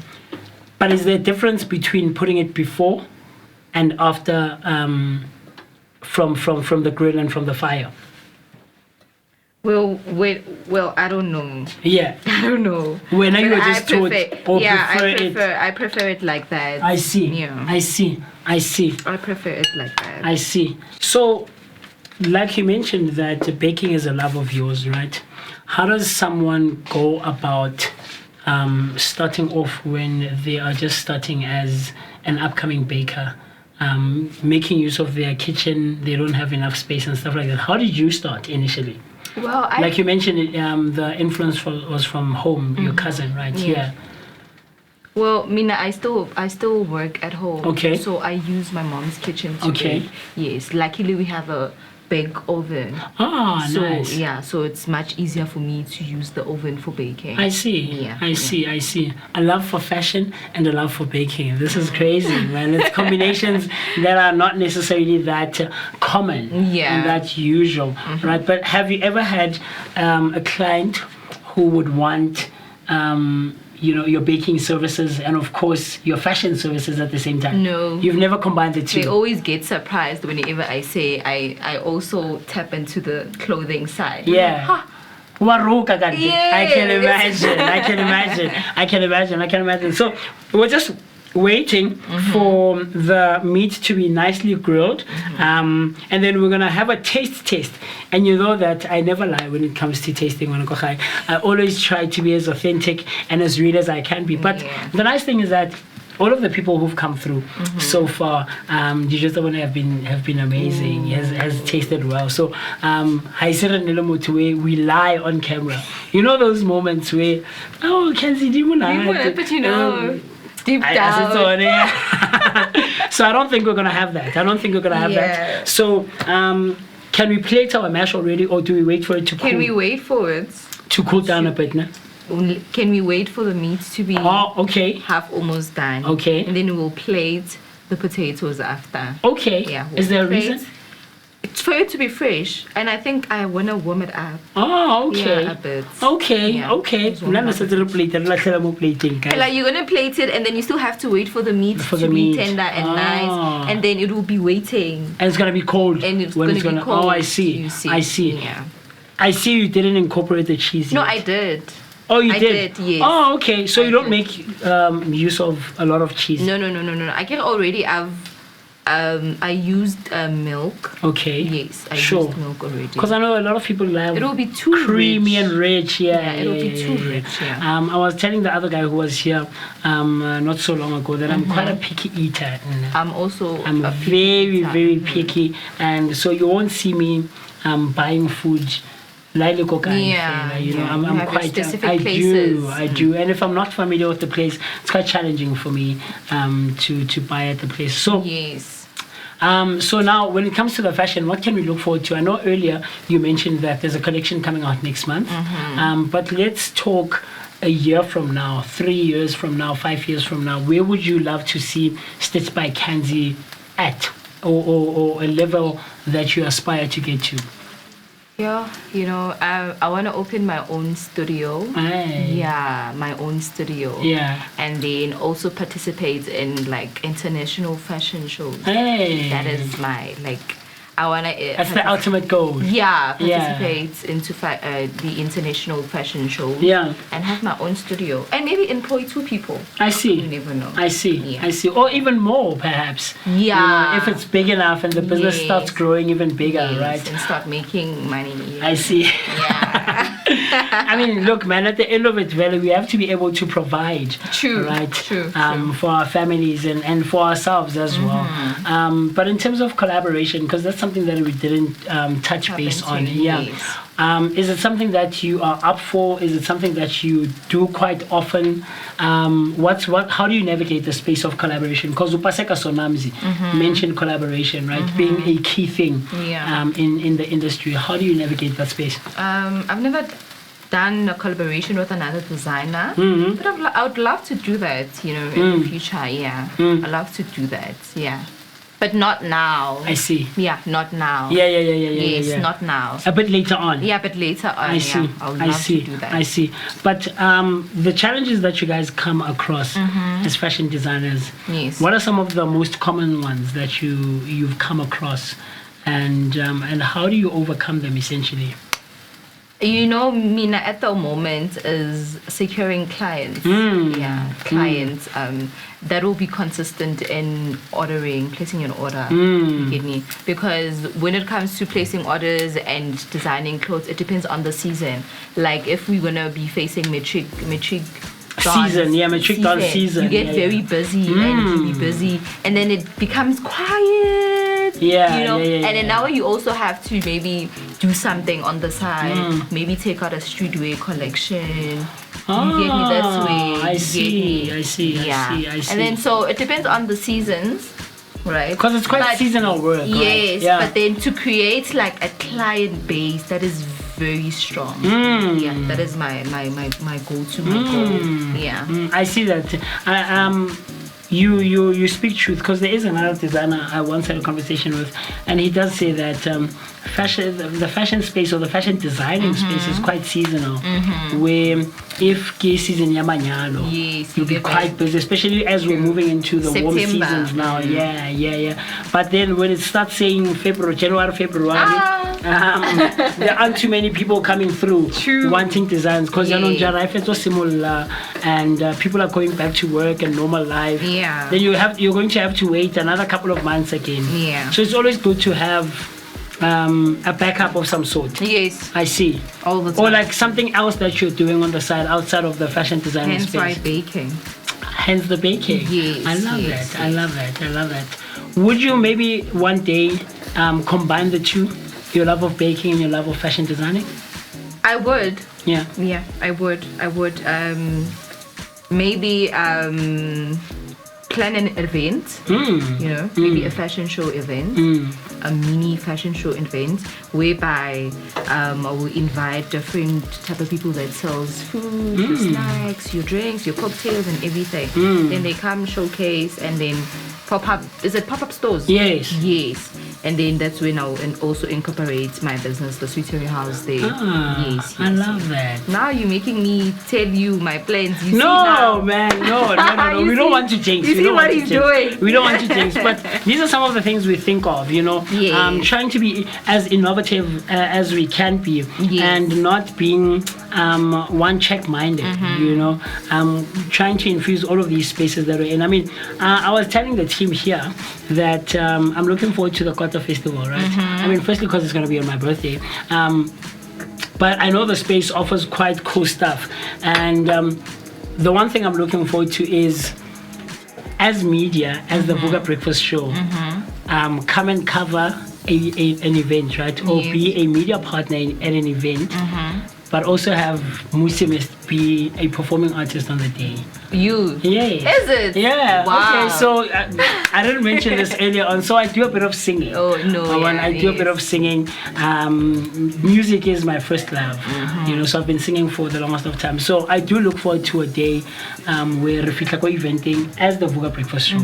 But then I'm going to be announced As on a stage singer. as a Sokore. Up next, the next performer is the one and only Musi Mist from the Vooka Breakfast Show. Yes, You know, I think that would be something very cool, man. You know, and for example, like Stephen with his tattooing, Yes. incorporating that into the Vooka Breakfast Show, where he'll like standing own- next yeah. to our thing. You know, I think just incorporating all the worlds and the spaces that you're involved in is something I think very cool, man. You know, So the meat is very, very close to being ready.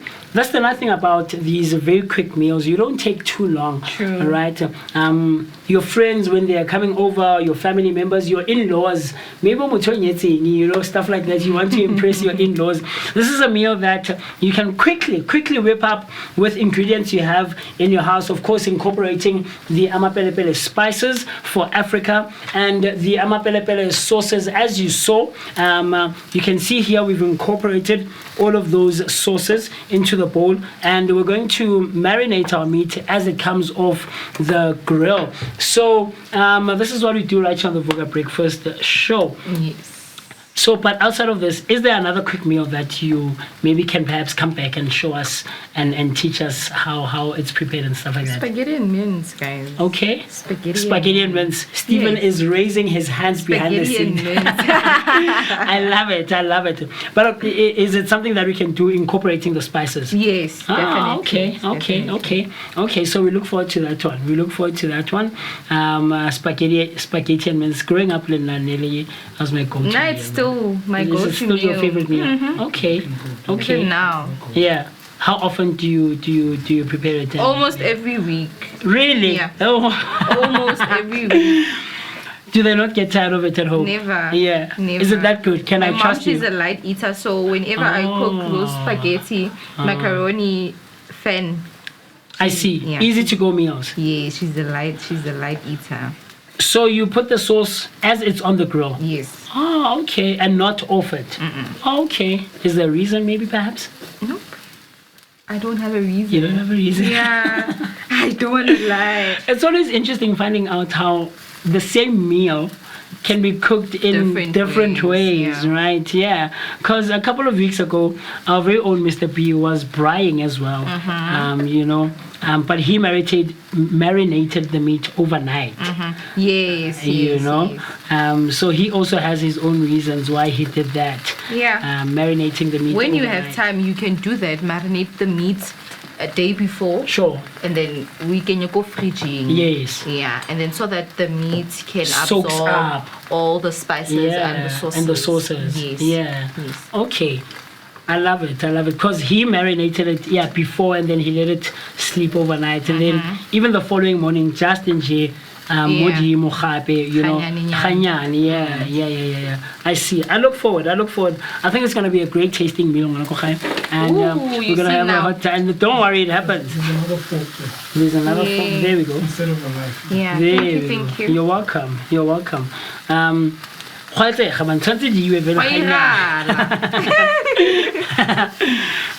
know, very, very cool stuff.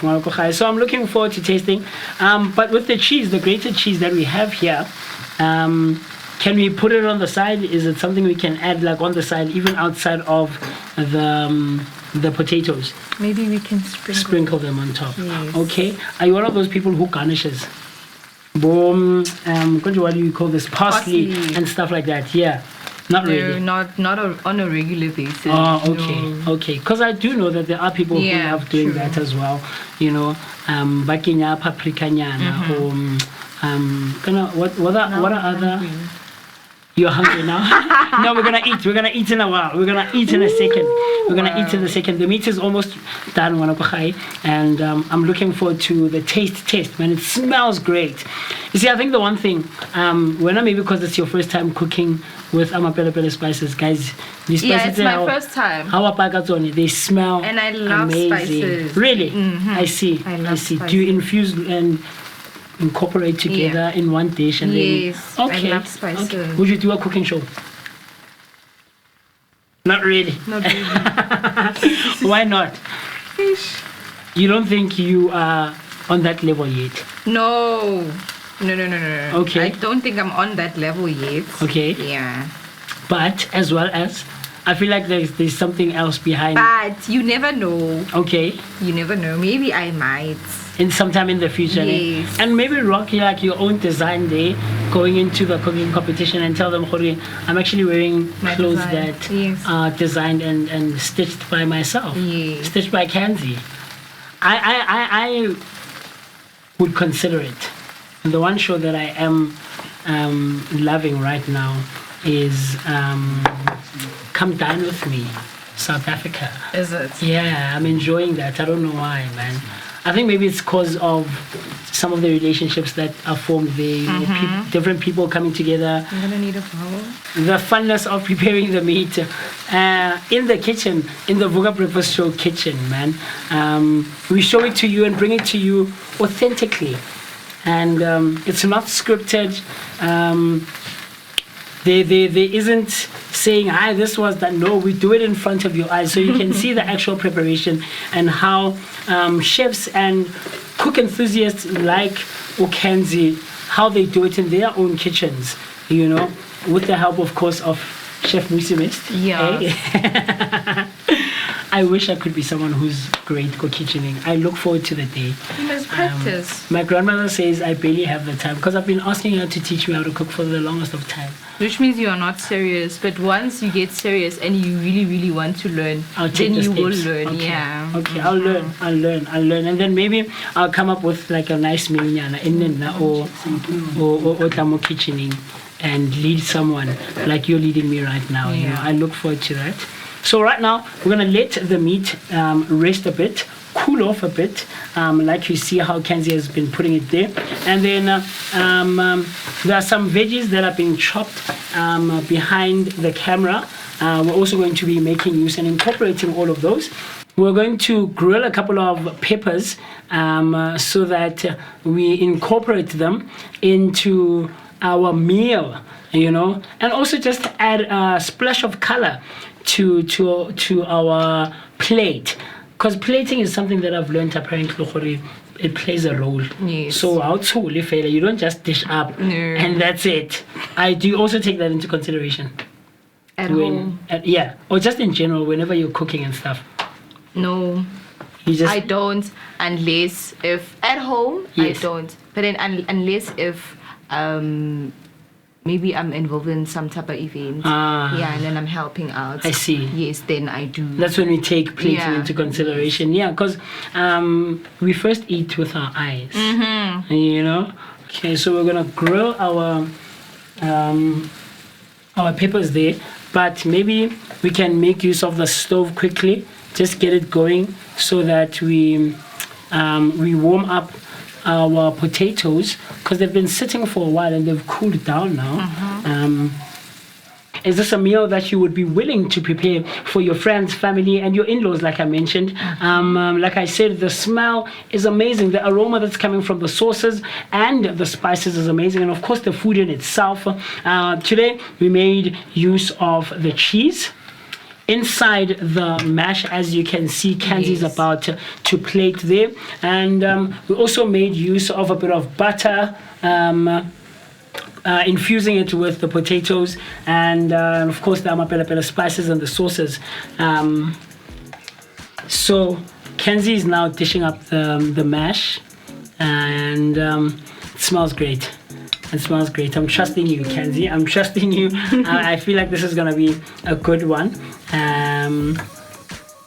So ideally, it's to plate it while it's still warm, not too cold, right? Yes. Okay. Is there a specific reason for that, maybe? Actually, you have to serve your food nice while and it's warm. still warm and nice here. I see. I see. Proper stuff. Okay. And then, how do you go about your meat?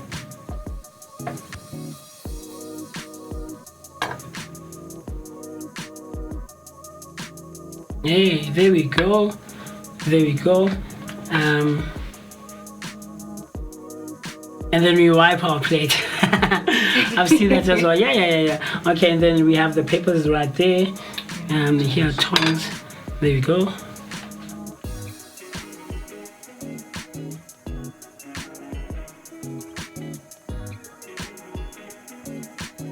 It's looking good, man. It's looking proper. It's looking proper. And we are always learning in the Vooka Breakfast Show kitchen. And these are some of the things that you can make use of. No, it's fine. Thank you.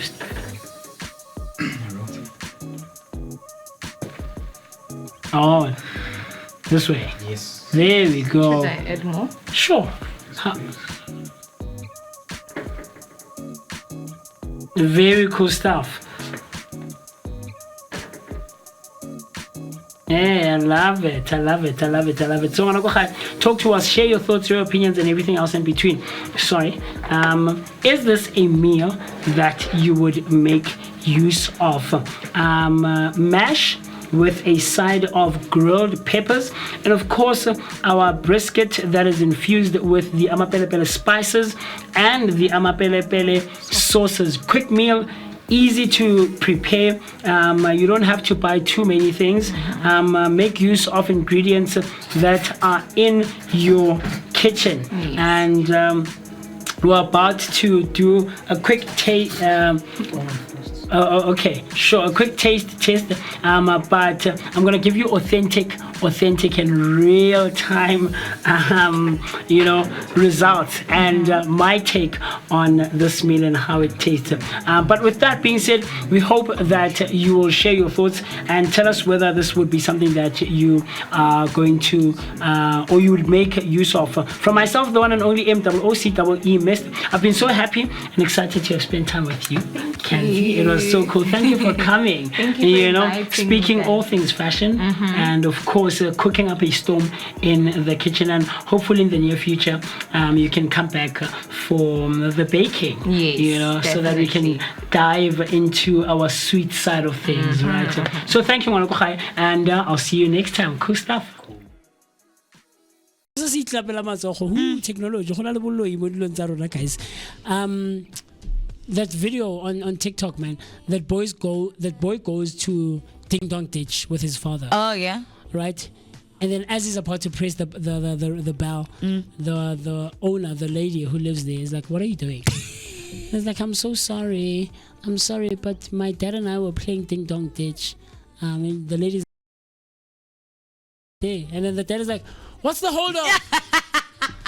So people were like, aligning that with Phil and his son Luke in the sitcom, because they had that kind of relationship. True. Yeah, that quirky relationship between father and son, and just the pranks that they would play. Yeah, man. But I had a crush on Julie Bowen, Clay Dunphy. I don't know what it was about her, bruh. Sheesh, man. Ooh, TC. Yeah, I mean, she's an old lady, don't get me wrong. Yeah, she's an older lady. So who? Sofia Vergara? No. Julie Bowen, Clay Dunphy. Oh, yes. You know. Yeah. Why? Sophia Vergara. I thought you would have Sophia. No, Sophia is the obvious choice, guys. Oh. She is. I mean, obviously, Sophia Vergara. Okay. I mean, imagine that as your stepmom. Nice Latin lady. It sounds like an opening of a corn movie. Ooh. Guys. What? I said corn. Anyway, yeah, man. Back in 2009, on this day, the 23rd of September, Modern Family premiered. Very cool stuff. If you haven't watched, go. You won't regret. Start from the first episode. Man, when they grow older. Who's that? When Haley gets pregnant and has a child. I don't like though that she ended up with that boy. Kind of who's that boy? Dylan. I don't. No. But I liked the little boy, Joe Pritchard. Odo Munyan. Yeah. That boy killed me. Yeah, the son. Nakana papa gago. Like in Tatum Holo, I don't know what that's crazy. Wild things. That's crazy. Wild things. That's crazy. Wild things are gone. Talk to us. Have you watched Modern Family? If you haven't, I promise you, go watch. You won't be Modern great. Family. Yeah, for laughs. Absolutely. Just for laughs. Yeah, man. Just to unwind and relax and take a chill pill, right? So on a day-to-day basis, we give you the number of days, and today is no exception whatsoever.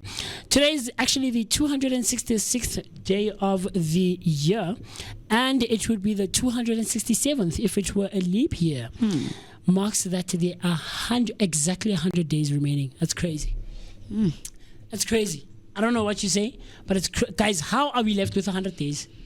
It is, isn't it? Weren't we left with 100 days? Like 2 days and 5 days. Yesterday it was 101 days left. Today is exactly 100 days. 100. 100. Yo, wow.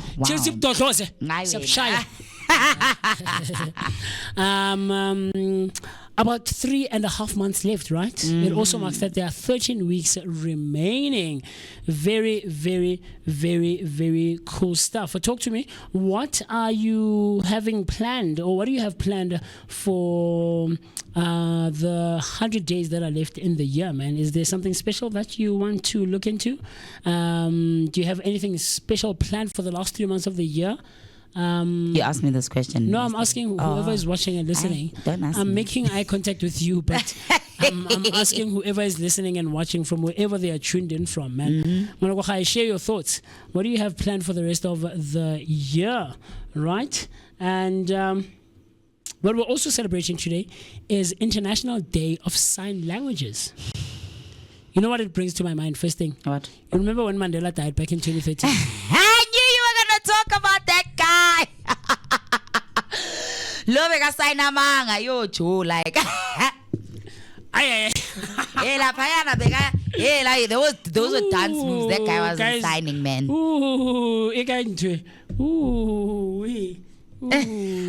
That's so funny. Like that's so funny. I'm sorry. Wild. But actually, that's one of the things I've wanted to learn, right? Sign language. And today's that day, man. If you know sign language, teach me. You want to learn sign language? Yeah. Y'all don't want to see the sign he just made at me. Crazy. So rude. The International Day of Sign Languages. Lies. That's not the sign you made. That is not the sign you made. You liar. Liar. The International Day of Sign Languages was officially proclaimed by the United Nations General Assembly on the 19th of December back in 2017 and is celebrated every year on the 23rd of September. This date commemorates the establishment of the World Federation of Deaf in 1951, which advocates for the rights and recognition of sign languages worldwide. The day aims to raise awareness about the importance of sign languages in the lives of deaf individuals and to promote their use in all aspects of life. That's crazy. So there's also like a sign there that you can see. I'm sure you're seeing a picture of how you can do the word sign. You can sign the word sign. Oh. Can you do it, Tise? Yes.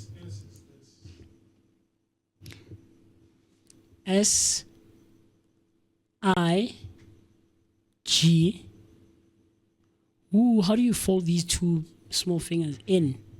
Yo, guys. Guys. I couldn't. Sorry. I'm sorry. So easy to give a type.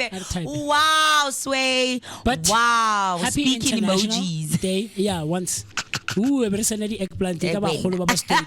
No, it was a banana. Say. Mara, why you like this? The International Day of Sign Languages. Omo TV or ngitshela ukuthi uyaxolisa ngwana ka tla latela hayi wena ngwana stout ngwana stout lele bagolo but also it is the International Celebration for Bisexuality Day.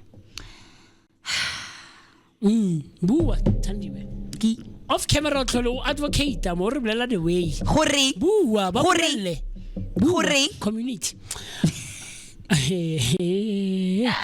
Bi-Visibility Day, also known as International Celebrate Bisexuality Day, is held every year on the 23rd of September and serves as the grand finale of Bisexual Awareness Week. It's all about championing the bisexual community and its history. Shout out to my rainbow community. Shout out. Are you part of the community? Yes. Okay. You thought I was going to say no? No, I don't think anything. I don't think... I'm pansexual. What's pansexuality? I mean, we are an information and knowledge giving platform. So just to inform someone who's watching and listening and has no knowledge of what pansexuality is. I mean, on Friday, if I'm not mistaken. Yeah. Extra did say that he just learned about pansexuality. Really? And he didn't know what it was. So I'm sure there is someone who already English from that doesn't know what pansexuality is, yes. And in this age. Okay, let me give you pan. What does Pan-Africanism stand for? Meaning one, right? Wait, no. I get it. You want me to break it. You can't want me to break down something and then you want to cut you off. Yeah, I get it. I am. What are you typing? No. She doesn't know the definition. No, I do. I just want to give it in a way that will be clear so that you guys understand clearly before you start, because I just knew Pan-Africanism. Yeah. Right. Pan meaning all. Right? Because now this is what pansexual means. Let me wait, Banele. Okay. So pansexual comes from the pan in pansexual meaning all. A pansexual person is someone who can be attracted to people regardless of their gender identity. It's not about being attracted to everyone, but rather that gender isn't the deciding factor in attraction. Some pansexual people describe it as being attracted to the person and not the gender. And these are things I've told you guys in studio, but every time I feel like this is not a safe space sometimes because you always come at me, and every time I've explained this to you in this way. Each time. No, it's fine, but even Mina, I prompted to show you guys, Guti. Even the prompter knows. I've given you guys this explanation multiple times. Vanilla, is this the first time you're hearing me give you this explanation? No, it's not. It's a lie. Even if you can go, yes, you can go. I told you that I'm not attracted to somebody because of gender. Gender is not the deciding factor in my attraction to anybody. Anybody. In Pan-Africanism, the prefix pan means all or entire, signifying the idea of unity among all African people worldwide. Yep. The term Pan-Africanism combines pan from the Greek word pan, meaning all or every, with Africanism relating to Africa and African identity. Together, it embodies the philosophy and movement advocating for the solidarity, political unity, and cooperation of African people and the African diaspora across different countries and continents. Yeah, so you know what, Vooka Nation, I'm coming onto the platform right now because, of course, you know what, Mina, and especially when you do mental health advocation, it means advocacy. Sorry, I'm saying advocation. Is that even a word? Okay, advocacy. It's that before, I remember at some point who recognized homosexuality as a mental illness. Who's that? Who? World Health Organization. Oh, WHO. Yes. Who? Yes. So, you know, today I'm clearing something up that is often misunderstood, which is pansexuality, right? Okay. The word pan means all, like I've explained. Sure. And so when someone says they're pansexual, it means they can be attracted to people regardless of gender, right? In simple terms, it's not about whether someone is male, female, non-binary, or transgender. Banele. It's about the person themselves, right? So pansexuality is just one of the in many ways that people like connect, guys. How many sexes are there? There are only 2 sexes. So you thought I was gonna say there's 1,000 sexes just because people have said that gender is a construct. No, but like that's why I say this is supposed to be a safe space for all people. We have members of our staff who identify as LGBTQ. So imagine how they must feel when you question their sexuality, but you as a homosexual person, you never get questioned. Why are you? Heterosexual. You're sorry, heterosexual before homosexual. King, you know something we don't.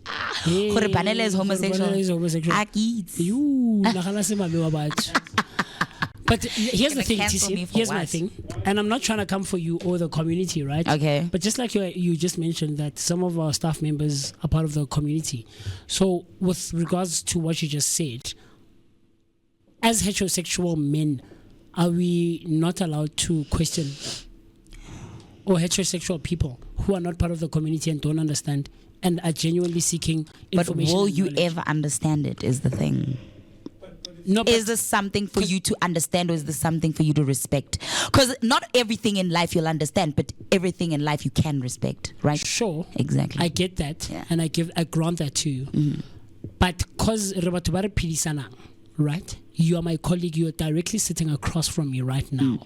And I don't understand. Not that I don't, but I'm just right scenario. Okay. Kilimusi, maybe I can understand. TC, you are pansexual. I mean, I hear what you just read and what you just told me, what the definition is, but like, what does it entail? So I can't question. Is that what you can? I gave you the explanation. Though. No. Not to question what the explanation is, but just what it entails and things of that nature. Entails. Yes, like, because now someone could say, look, I'm a straight woman, I'm a straight man, I date women as a man, I date men as a woman, I'm not part of the community, and now there's Celebrate Bisexuality Day, So I think maybe that's where Banele is stemming his questions from.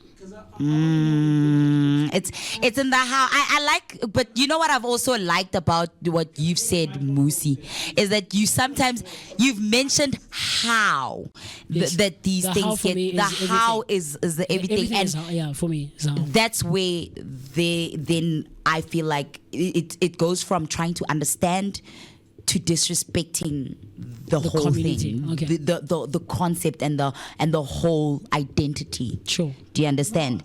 I've been part and privy to a lot of conversations in the studio regarding sexuality and sexual orientation. Trust me. I don't know. I don't want to sound like I know. She said there's 2 sexes. No? Sure. If someone is pan and someone is bi, what's the difference? I ke batla go comment mo dilong tse ke sa di itseng. Now I don't want people to come for me. Do you know how many gender identities? Actually, let's just gender identity. I will, because now you're not talking about sex, now you're talking about gender identity. So no, there are only two sexes. No, there are only two sexes, but pansexuality is about gender identity. You understand? No? Let me, because like, Objectively so. yeah. Oh, okay, then we can move on. I'm answering. Really? Yeah, because Are you? gender is a construct. Okay. But you can twist it like an old man saying, yeah, nah, he's a cat. That's a construct. Okay. But with sexes, there's two sexes. Mm-hmm. So if a Objectively so. bisexual person can date both sexes, Sure. what's the difference with a pansexual person? Because pansexual dates people. Despite their gender. How many people are there? Two sexes. Okay, so here. So actually, you know, I just prompted this and it says, great question. And let me break it down for clarity. Ooh. Like, imagine, this is now ChatGPT saying this is a great question. What is gender identity? Gender identity is a person's deeply felt sense of being male, female, a blend of both, neither, or something completely something else entirely. It's how someone experiences and understands themselves on the inside, regardless of the sex they were assigned at birth. For example, someone assigned female at birth may identify as male. Someone assigned male at birth may identify as female. Others may identify as non-binary, genderqueer, or gender fluid if they don't fit neatly into male or female. So the key point. So what is the difference between gender identity versus sexual orientation? Gender identity is who you are. Sexual orientation is who you're attracted to.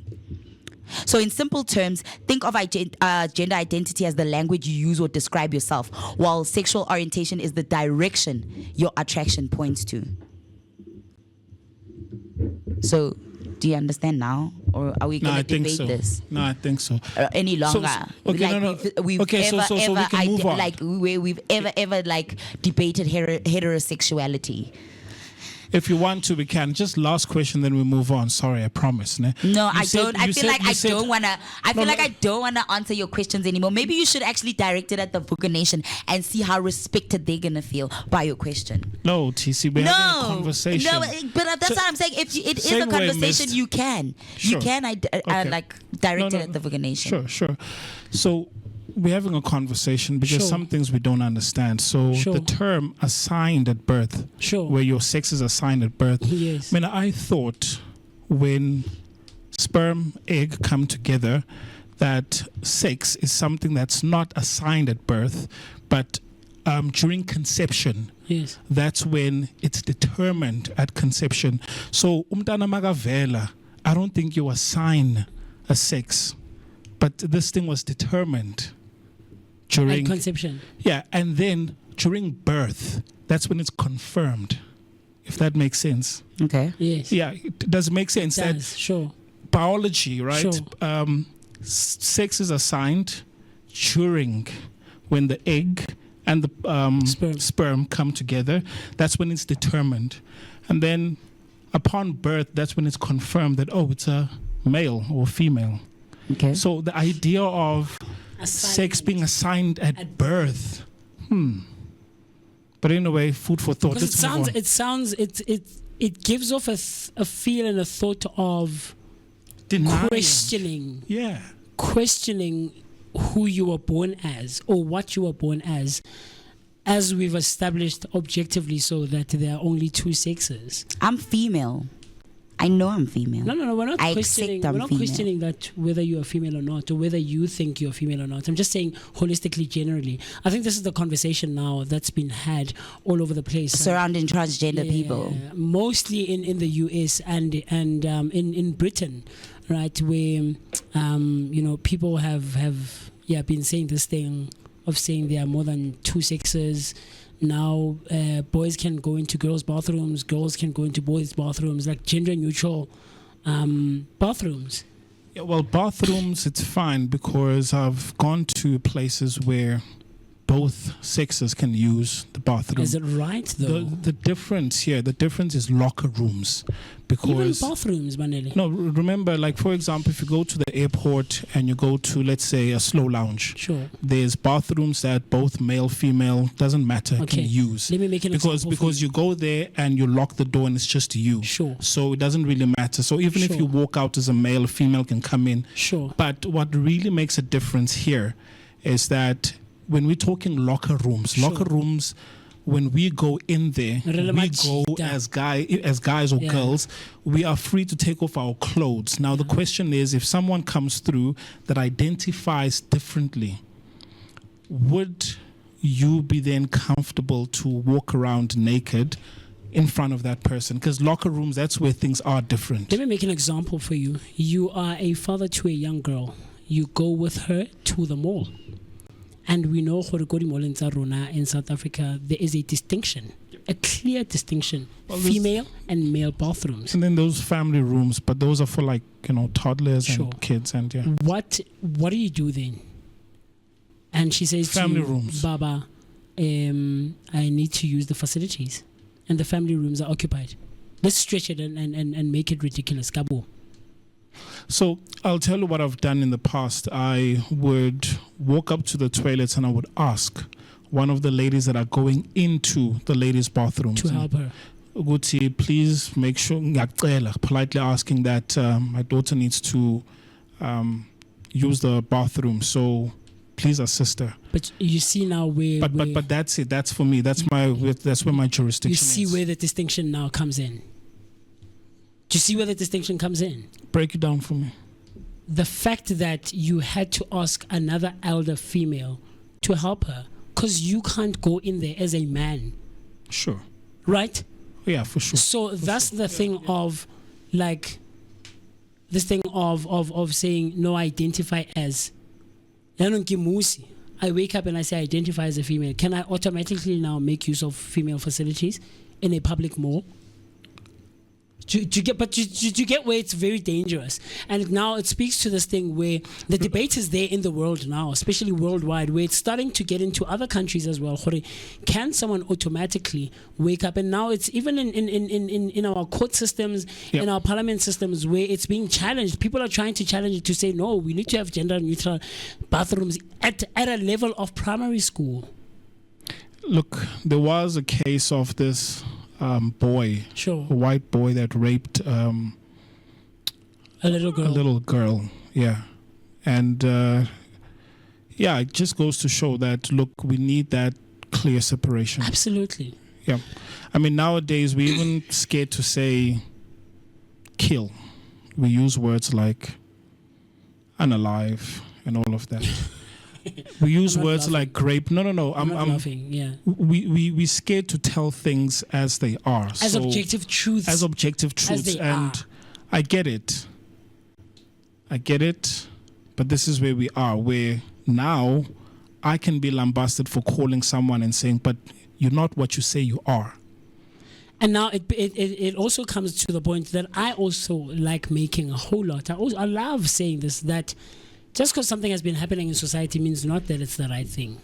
Because the other argument I've heard online, the other argument I've heard online is that no, the community has always been there, even in earlier centuries. It's like, okay, sure, I mean, I get it, but guys, we're pushing the boundaries, man. And how far are we willing to push it as a society?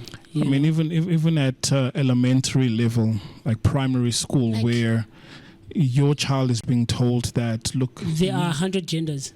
Yeah, and whatever gender you want to explore, sure. Go for it. Yep. And then in terms of the etymology of words, I mean, we use the word sexes or we use gender, but it's one and the same thing. But if we want to then be more specific and say, but gender is a social construct, okay, sure. But let's not intertwine or interweave it with sexes. Okay. Because this is where it gets lost. Okay. Yeah, hence now the term is, how many sexes are there? Male, female. Gender, nope. You could be anything. Could you though? No. That's where now the debate comes in, and people like I followed people like Charlie Kirk, for a good second, and he would go back and forth, especially with varsity school children.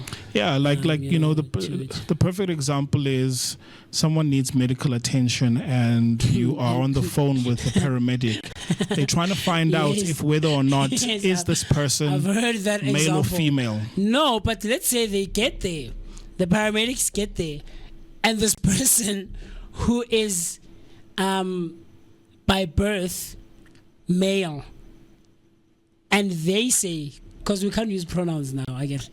The person says, I'm giving birth. I'm in the process of what is it called? Labor Yes, contractions. but what's the other term, TC? When someone is about to give birth, when a lady is about to give birth. Contractions? No, there's another one. But yes, anyway, that. But this person says, guys, I'm genuinely in the process of giving birth. In labor. I'm in labor. Yeah. What do you do as the paramedic? I already know or assume that this is a female. No, but this person is by birth, at birth, a male. Male. Aye, guys. And then the person says, no, Chief, I'm telling you, nah. When I that one I born, and there was another one that was made. Uguti, you go to the gynecologist or whatever doctor and say, Yes. I'm failing to conceive. Okay, cool. But you were I'm not laughing. You were born a male, ne? But you want to conceive, and you're telling me that I'm failing, so help me, do something. Obviously, the gynecologist, there's nothing that they can do. So there's things we can deny. And guys, it's I'm just, not laughing. it's obvious. It's like, no, guys. It's ridiculous. Like, it's how far can we push the boundaries? How far can we push the boundaries? Look, I'll just end this here. Killing, murder, or ostracizing. Yeah, that's inhuman. Yeah. But don't lie to me and say you are something that you are not. Indecency. Yeah. And want me to believe it. Sure. And teach it to my children as well. Like force it to my, so let's not lie to each other. If you're a male, you're a male. And you know it. If you believe you're something else, then it's also fine. That's just you wearing. You. Yeah, you're wearing a costume, but that's not truth. Though we know truth. I'm sorry, like topic A, guys, it tickles my funny bone because it's some of the things that I've heard online, man. But I'm respectful. Like I've got friends, man. I've got friends, same who form part of the community. Sure. You sound like white people who say I've got black friends. No, but I do. Like I'm not racist because I have black friends. No, but I do though. Sound like that. I mean, all I'm saying is questioning doesn't mean that you can't respect and live amongst those people and be family members and be friends and be colleagues and whatever else. True, that's true. Right. I mean, I remember the first time somebody, because I mean, just being this discrimination within the LGBTQ community in itself. Yeah. Right? I mean, there's lesbians who feel like if you're bisexual, you're just a confused straight person. Ooh, okay. Like, there's gay people who feel like lesbians are just unnecessary.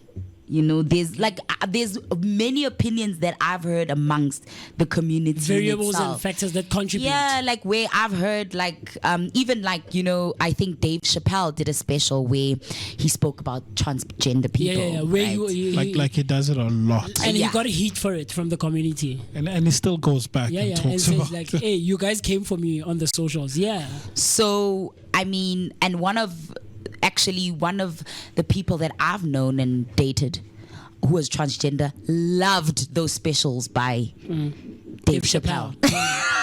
Like they found them hilarious. You see, there are people who find the funny in absolutely. I was about to say situation. The nice thing about comedy is that, and I love comedians like Dave Chappelle, Trevor Noah. Who's that guy? The short guy. Did quite a few movies with Eddie Griffin. Kevin. No, not Kevin, man. No. Hey, the way some rating, why are you making that noise? Kevin, but is not for me. He's not funny. No, he's not on that level of the people that I just mentioned. Like, Dave Chappelle, Trevor Noah, this guy who dropped bombshells about Cat Williams. You remember when he jumped bombshells about Hollywood and all the ill dealings that happened there behind the scenes and all of those things. But Tubale, their comedy, say what you will, bruh, and I know a lot of people don't like Trevor Noah or are like, Trevor Noah is not really funny. Because people talk about serious issues when they're on stage and bring the funny to them. But like when you take away the humor from it, it's like, no, guys, there are quite a few valid points that Dave Chappelle was making when it comes to the community, and they spark conversation. Not what it's discriminatory, but it's sparking discussion and conversation, clear and healthy conversation. Like, guys, we hear what you are saying as people who are part of the community. Lona self, Mohare, like you just mentioned, TC, there's divisions where a portion or a part of the community is like, this thing of having many genders is not a thing. Stop. Until you confuse about it. Already people are, for a lack of a better word, not liking us or discriminate against us. Right? You guys are not helping, yeah. Yes. So you guys, Dave has said that. You guys adding on to this thing of saying Ngwano Munyani, who is 7 years, can choose whatever gender they want. Guys, what are you doing? It's ridiculous. And now it also begs the question that's been put out there in society, in the world society of, is it not maybe gender dysphoria? Are you not perhaps suffering from mental issues as a 14, 15, 16-year-old who's going through bodily transitions like anyone else has who's gone through that age? Do you get what I'm trying to say? But even more than that, taking blockers. Pills to change one's body. Yeah. Like, do you actually really understand what you're going through? Do you? Or are you just like a naive little boy or little girl who's confused and is feeling like they are not part of their body? Or like, there's a whole lot of things, guys. There's a whole lot of things, and so I think comedians play a significant role in raising those kinds of issues. Yep, a lot of truth in jokes. Absolutely. Yeah. It's funny, but there's truth behind it. Yeah, very much so. You know. So anyway. What sparked this conversation, was the fact that today, on the 23rd of September, is International Celebrate Bisexuality Day. You know, Bisexuality Day, also known as International Celebrate Bisexuality Day, is held every year on the 23rd of September and serves as the grand finale of Bisexual Awareness Week. It is all about championing the bisexual community and its history, man. Very, very cool stuff. So those are some of the things. Oh, we also have inventions. Oh, yes. We have inventions. The Fusajiro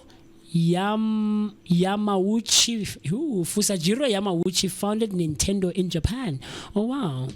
Fusajiro founded Nintendo in Kyoto, Japan on the 23rd of September back in 1889. Really? It's interesting. In the 18th century. As a card game company, Nintendo has grown to be a worldwide force in video gaming.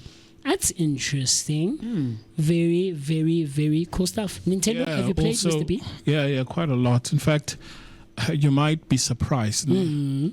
Combined PlayStation combined with the Xbox, Nintendo's outselling them. Really? Yeah. So there's different types of games. So you get your hardcore gamers where we're talking about AAA titles. Sure. So if you're looking at playing FC 25, 26, Call of Duty, these are like your hardcore games. Sure. Right? So what Nintendo did, because they were leading when the whole electronic gaming revolution started. Sure. And then they fell behind when it came to PlayStation and Xbox. So they then sat down, came up with an idea that actually who plays games? Sure. Everyone does. Sure. So they then set out a goal to create Nintendo Wii, which targets the entire family. Okay. And unlike other AAA games from your Xbox and PlayStation, typically you would play those games seated. So they introduced a little bit of exercise in the living room where you can have a Nintendo Wii and exercise at the same time. The tennis, exactly. golf, golf, and things of that nature. Yep. So what this then did is that entire families started playing games in the living room. So it introduced gaming to everyone. So as a result, it became a worldwide sensation, and a lot of people just bought it, and then they outsold combined. So typically Xbox and PlayStation. Yeah, That's combined. crazy. So okay, I'm referencing an article I read. I'm not sure which year, but they sold over 100 million consoles, Nintendo Wii, for that Are year. you saying to this day in 2025 they're still outselling? Yeah, they're still outselling Xbox, and People are still buying a Nintendo Wii. no, remember in Nintendo. Okay, ask me right now as a father, ne? Sure. I want to play a game with my daughter because she's very active. Sure. So if I were to get a console or a game that allowed us to have these wireless controllers that we can use physically, yeah. and then also have those mats that we can that mat that you jump make on use with of. the colors and all of that. Sure. Definitely, You'd I'd opt buy for it. that. I would opt for it. As opposed to like a Xbox 360 plus what, or like a P5. Yeah, and if you've got a son, maybe this whole thing of bullets and guns, you're not into it. So if you're looking for a console with games that are family friendly, just like movies have a PG rating, ne? Sure.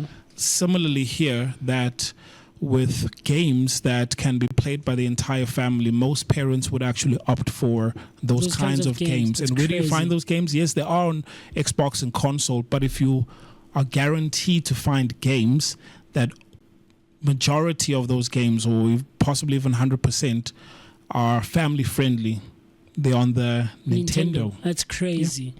That's crazy, man. So yeah, man, Nintendo Wii, as a card game company, was founded back in Kyoto, Japan, on the 23rd of September back in 1889. That's crazy. So along with that, on a day-to-day basis, on a daily basis, we always celebrate people who who are born on each day. And I'm gonna keep continuing saying this. I know now Virgo season has come to its end. Yeah, it's days, coming to but still September. It's still September. It is still September nonetheless, guys. And we have to give a huge round of applause to what September has brought us. And TC, please go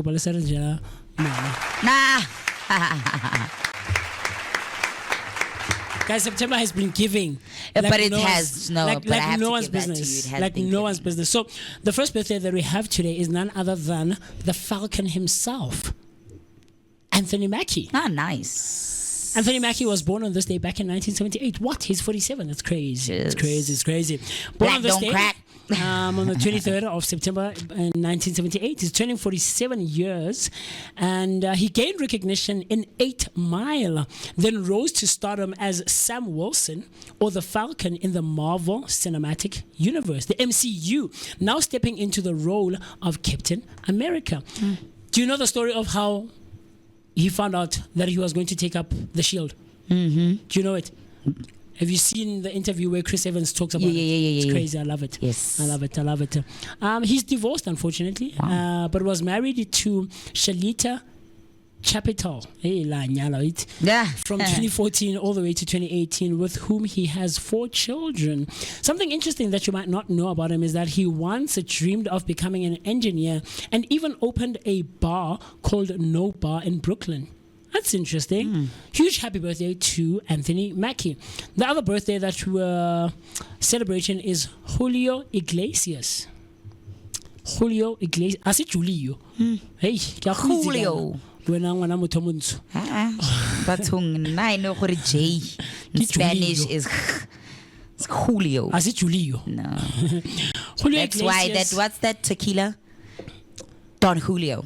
Don Julio, man. Wa mitse mo ke tseng ke Don Julio. Ke go itse mo. Ke a go itse wena Brian. He was born on this day back in 1943 and is turning 82 years. He won the Benidorm International Song Festival in 1968 with La Vida Sigue Igual, launching a global music career with over 300 million records sold. He's married to Miranda Reinsberger he was married. He got married to Marinda since 2010, or he has been married to Marinda since 2010. But he was previously married to Isabel Preisler. Something interesting about him is that before music, he was a goalkeeper for Real Madrid reserve team until a car accident ended his football career. That's interesting. Yep. Wow. Happy birthday, Julio. And then someone who is amazing, guys, an amazing singer, songwriter, performer, the one and only Mr. Ray Charles. Ray Charles was born on this day back in 1930. He would have been turning 95 years. Yeah, 3 years older than my grandmother. Wow. But unfortunately, he passed away back in 2004. He pioneered soul music in the 50s by blending gospel, the blues, and jazz, known for his hits like Georgia. Yeah. Oh, Georgia. Oh, no. The whole day through. The whole day through. Georgia on my mind, right? And hit the road, Jack. Don't you come back no more, no more, no more, no more. Hit the road, Jack. Don't you come back no more. I'll send you something. I'll play something very quickly for you after we talk about him.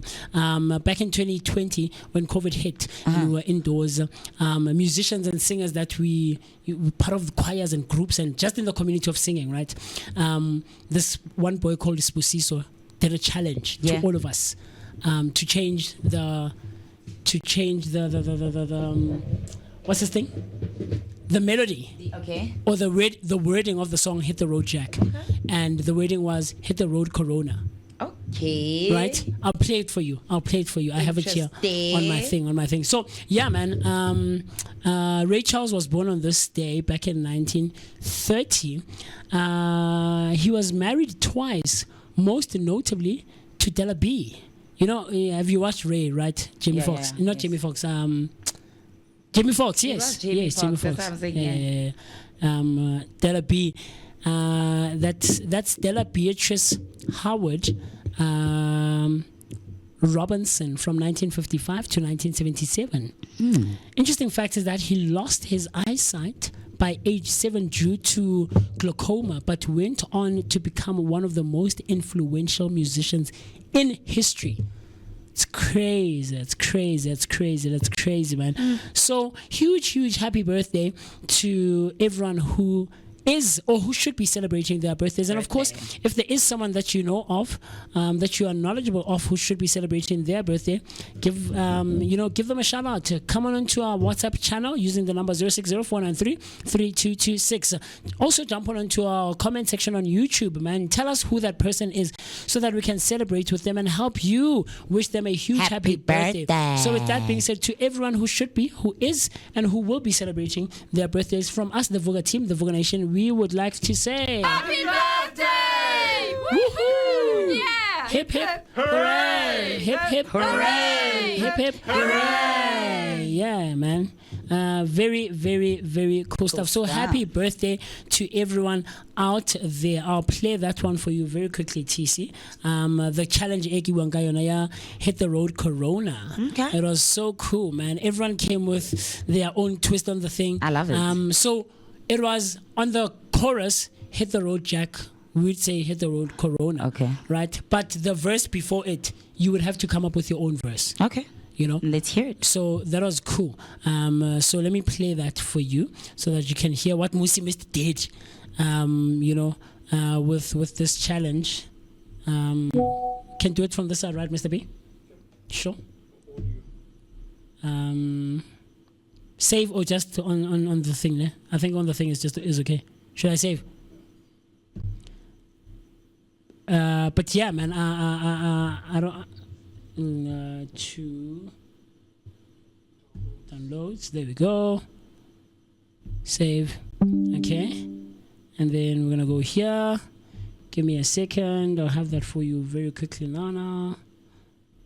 Gonna right click. We're gonna open with. Do you think that the fracture, the lack of unity, is it this one? Oh, there we go. Yes, sir. Tensions rising, panic. Okay. F11 now, Mr. B. There we go.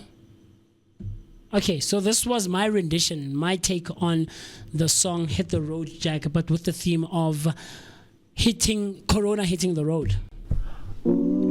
Tensions rising, panic buying, we got inward cries and social ties, restrictions left and right, everyone is out of sight,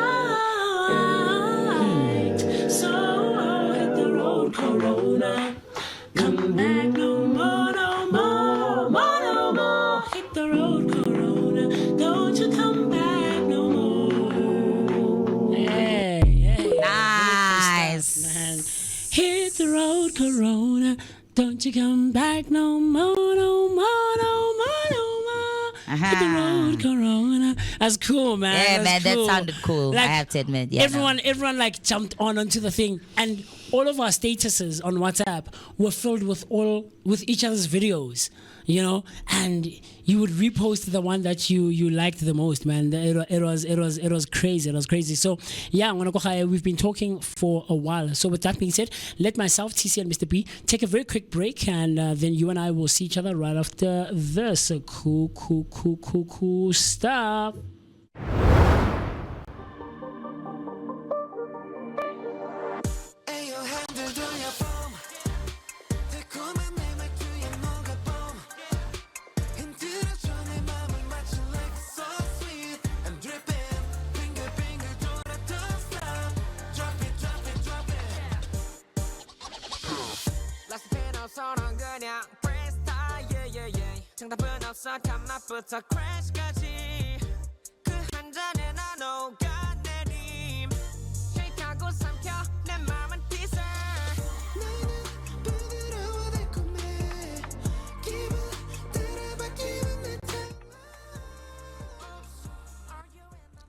Still hanging out with you. We're back like all or we're yes. Ooh, I got the back like all. We're back like all. Yeah, man. We've been having so much fun with you. We got to hang out with Kanzi, stitched by Kanzi. Kanzi Sitlak. We also hung out with her, you know, at the Sweetery House, yeah. Right? That's so cool, you know. I loved eating ice cream, man.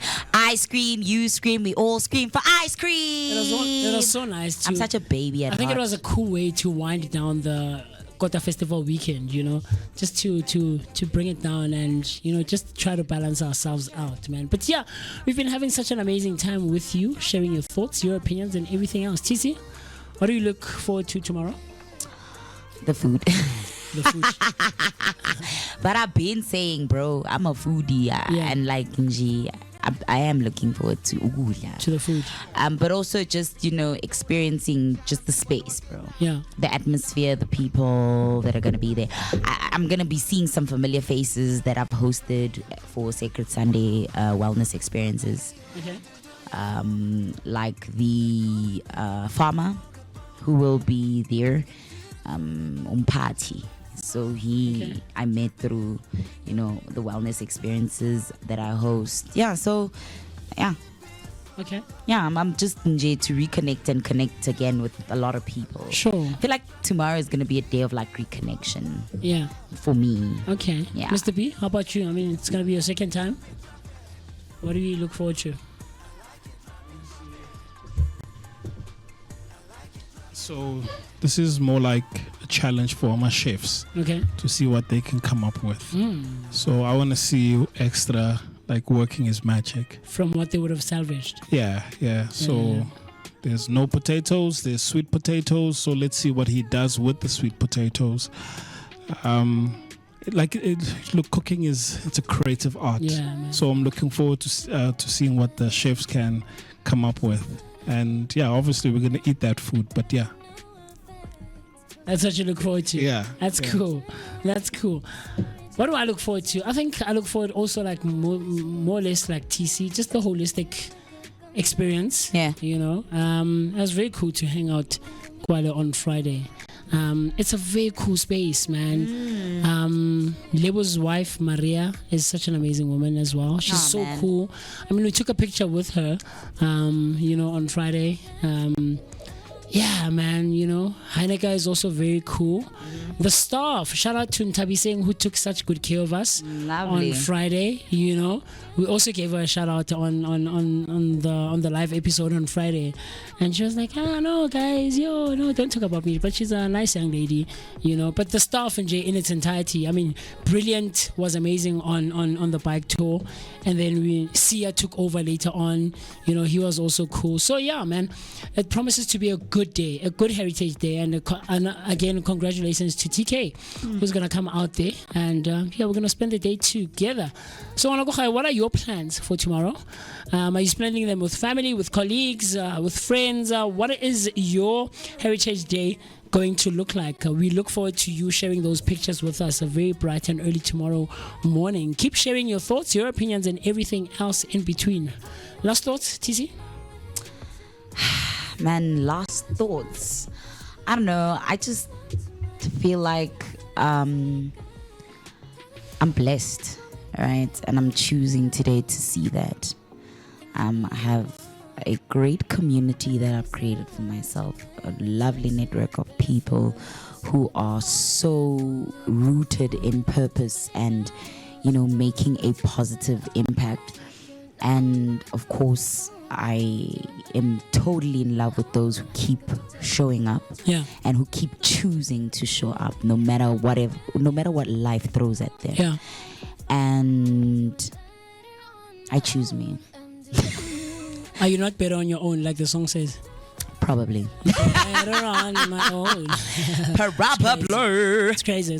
We're signing out on this lovely Tuesday morning, and we can't wait to hang out with you again tomorrow morning, as we're going to be streaming live from Lebus Soweto Backpackers. From myself, the one and only MOOCEE, Miss, it's been such an amazing experience to have been both in your presence and in your company. I love hanging out, choosing ourselves, choosing each other as the Vooka Nation, sharing our thoughts, our opinions, and everything else, having a great energy exchange, of course, like we do on a day-to-day basis, giving you your daily dose of positivity that is accompanied by an energetic start to the day, spending some great quality time with myself, the one and only MOOCEE, Mr. Stay safe, stay warm, stay cautious, and God willing, we are able to hang out together again tomorrow. With that being said, the conversation doesn't end here. It continues across all our social media platforms using the hashtag Vooka Breakfast Show. So that's hashtag Vooka Breakfast Show on Facebook and all other social media platforms. It also continues where the interaction takes place on our WhatsApp line by dialing the number 060-493-3226. So that's 060-493-3226. You are an essential part of this, bowl of positivity on a day-to-day basis, man. You're the main ingredient. Without you, we wouldn't be who we are as the Vooka team, as the Vooka Nation, right? So, yeah, man. Enjoy the rest of your day, and then you and I and the rest of the team will see each other tomorrow morning. Let's enjoy some great sounds of Bonafide. Yes, sir. Just be bona fide. You're stuck in this situation, and let go all inhibitions now with no intermission. Good morning, Vooka Nation. Welcome to another exciting episode of the Vooka Breakfast Show. And today we are joined by Atiya Ganchi. She is the co-founder of the Balloon Foundation, and she is a occupational therapist. So in case you're wondering who we are speaking about, she is an occupational therapist with a passion for pediatrics and community empowerment.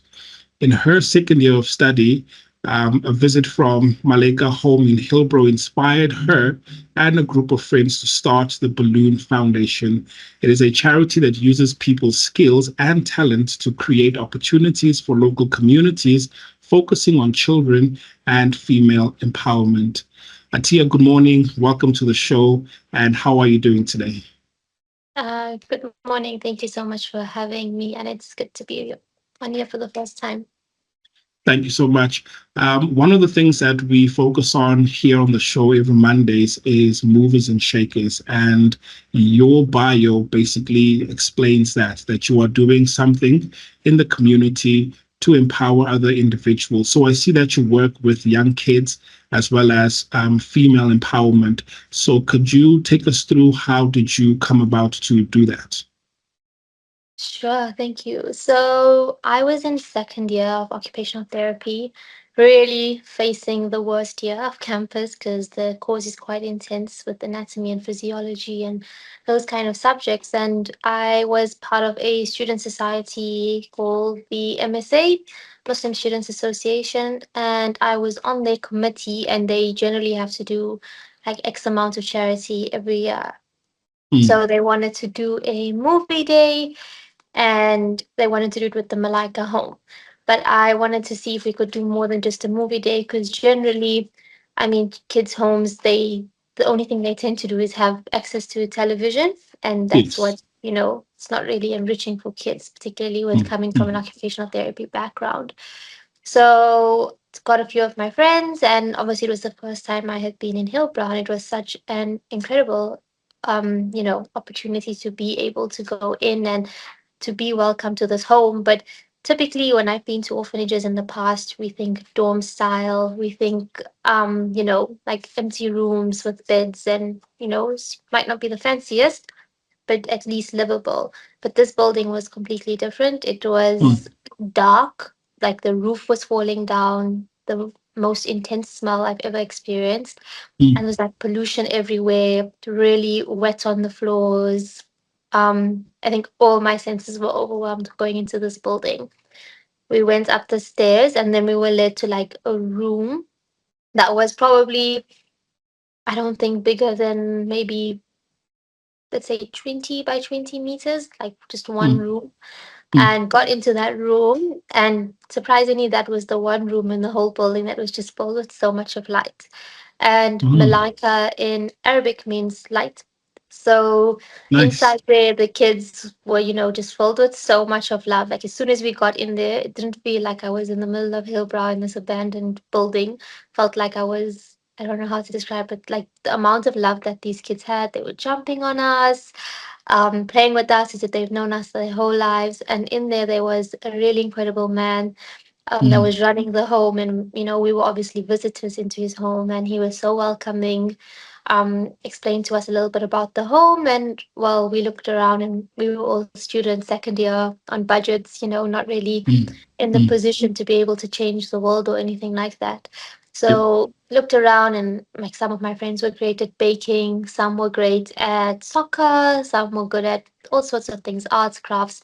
So we said, okay, each person will take one activity that they're good at and sort of plan something for the kids, and we'll come back like a week or two later on a Saturday and we'll have a fun day. And then we just took a couple of pictures, put them out on social media, on our personal pages.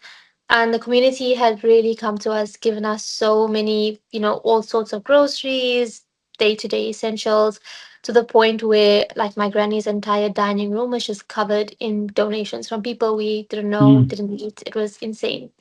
And yeah, we had this fun day, and the kids just had so much of love. Generally, when I see my own, like, cousins and things like that, when I give them something fun to do, they like get bored quickly. It's 5 minutes and it's over for them. But these kids had given so much of attention, so much of love to the activities. Like you could tell they had so much of skill and so much of talent. They were just not given, obviously, the opportunity to use that. So yeah, we had a really fun day, and then afterwards, everybody was like, "Okay, what's next? What's next?" So not knowing much, still not knowing that much, we registered up, and since then it's just been a journey of trying to find ways for people to give back while still doing what we have to do in our own personal lives. Thank you so much for the insight. And the word balloon for me talks to fun, talks to kids.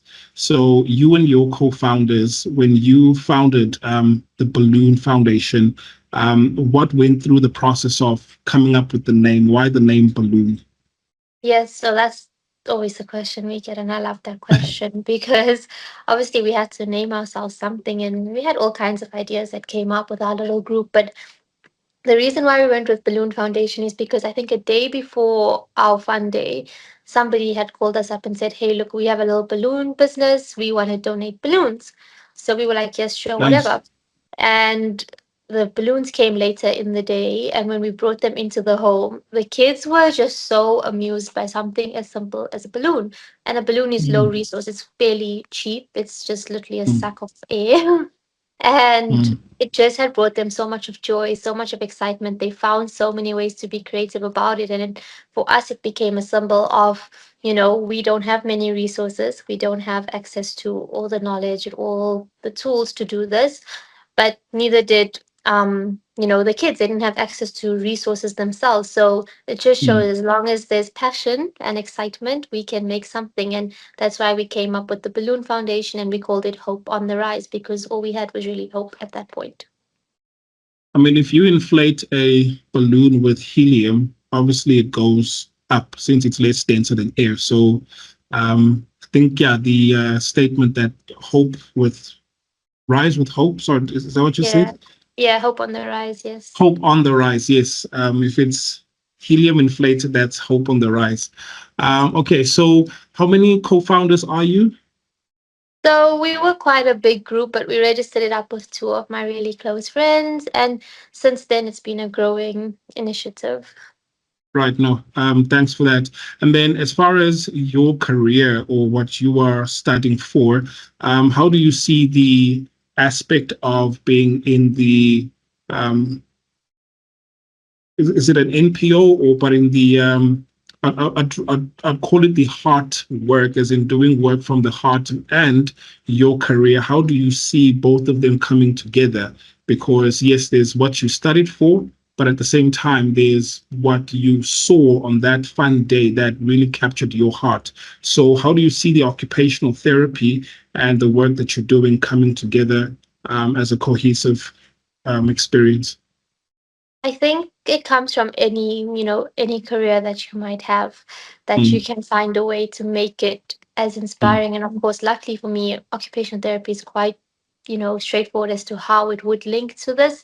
So we help people to gain independence through making sure that their day-to-day activities are well balanced. They're able to, despite any barriers, despite barriers to health, despite barriers to their physical disabilities, mental disabilities, whatever health related concerns they're facing, we make sure that they're able to still do activities that are meaningful. So, be that a man that needs to go to work or a woman that needs to go to work, but for whatever reason they can't because of their health conditions, it's finding ways to get them back to work. If it is a mother who, all of a sudden, for whatever reason, fell and broke her arm, how will she take care of her children? How does she take care of her family? It's helping them, rehabilitate into those activities. And when it comes to children, we're making sure that they are as developmentally able to do what they need to do so that later in life they're able to be successes. And while that's how it works with occupational therapy, quite focused on health, the same thing we try to apply towards our, our organization. Obviously, the limitations that these kids were facing was their actual environment, and now we've managed to move some of the kids and, really find opportunities for them to thrive, get them into better schooling environments, things like that, because those was what was preventing them from being unable to fulfill their need for education, fulfill their need for work one day, instilling a family system in them, those kind of things. And just by being there for the kids, I think it's been a journey of really getting close to them and understanding what are the barriers they're facing. And we do the same thing I do the same thing in my career. Every day, I feel like the beauty of OT is that I find patients at their most vulnerable states where they really, I mean, yes, sure, if you break your arm or break your leg or you had a spinal cord injury and all of a sudden you can't walk, doctors are going to do their very best to perform surgery or do what they need to do to get a person medically fit. But who's the person that's going to teach them, how to go to the toilet again, how to cook for themselves, how to feed themselves? And think about it. I mean, us as adults to all of a sudden wake up one day and not be able to do those things really takes a toll and really exposes our vulnerabilities. And I think as OTs, we get to explore that and hopefully take the person to a place of, recovery after that. Right. So would I be correct in saying that that's also the practice of making sure that the person comes back and faces their new reality, and they do it in a positive light, right? Yes. Okay. So on your bio, I also read that you also do female empowerment, and since we're in the month of women, Women's Month, I'd like you to take us through some of the initiatives that you do when working with females in your space. Yes, sure. So during quite close actually after we started registering up, we were introduced to a women's shelter called the Nissa Center. And we had some time during one of our university breaks, and we had gone for I think a week, and every day we brought in different stakeholders from the community.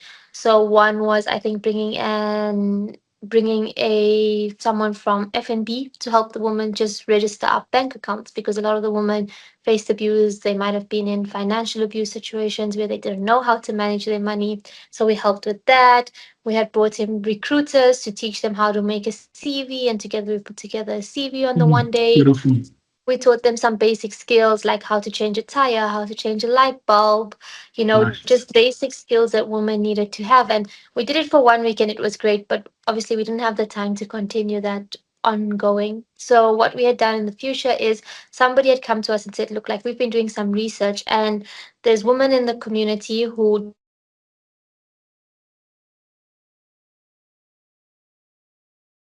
and it's affecting infection rates and things like that. And during my studies, we had gone to the Deep Kloof community for one of our blocks. And there was a lady who had actually opened up to me and said, you know, girls in this community at night are afraid to go change their sanitary towels because they often get raped on the way to the communal bathrooms. And for me, that was shocking. Like, I can't imagine having to be scared to just go to the bathroom, you know? And we were like, okay, so what do we do about this? Because, you know, everybody says jump to using the reusable pads and reusable cups. And yes, they definitely have benefits, and, you know, on the environment, they're great. And there is places where that does work.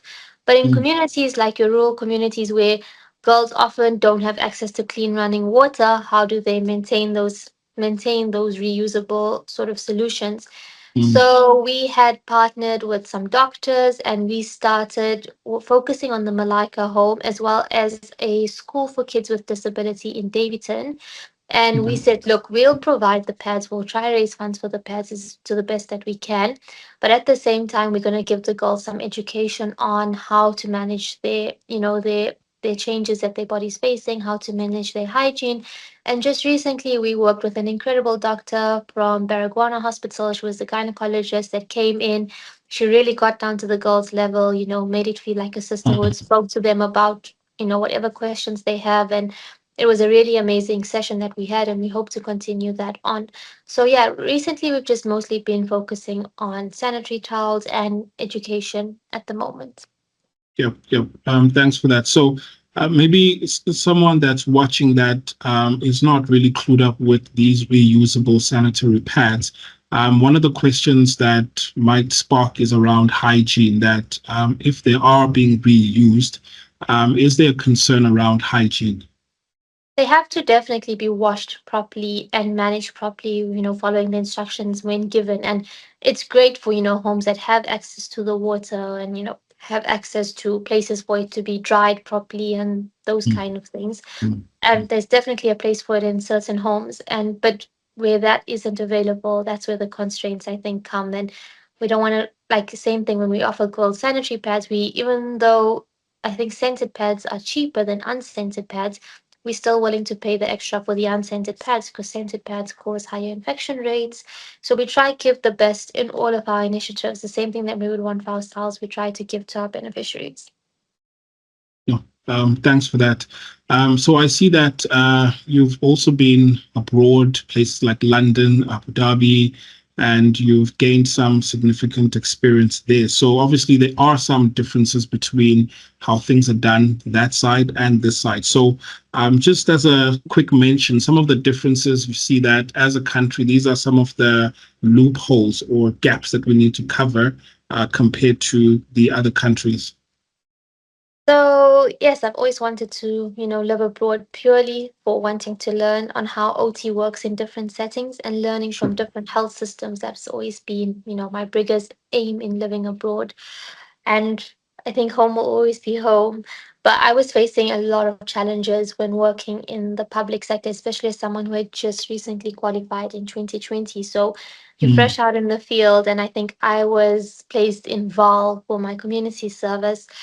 And I feel like I spent almost 80% of my time just trying to get access to resources. And I'll never forget there was a day where there was a lady who really needed a wheelchair, and the waiting lists are incredibly long for them. And finally managed to, after weeks and weeks of fighting and finally getting that wheelchair, on the day that we went to go deliver it, her son was like, she's already passed away. Like she had bed sores and she was already gone. And at that point, I was just, done. I was like, I can't learn as someone who still has a lot to learn. I can't learn when I'm spending all my time on the phone just trying to get resources. I need to learn how to be a better therapist first, clinically, and then, can hopefully implement what I learn in settings that could benefit. So after that, I was accepted for a job. I worked for Jan Vosleris in also in the community in a school for kids with severe disability.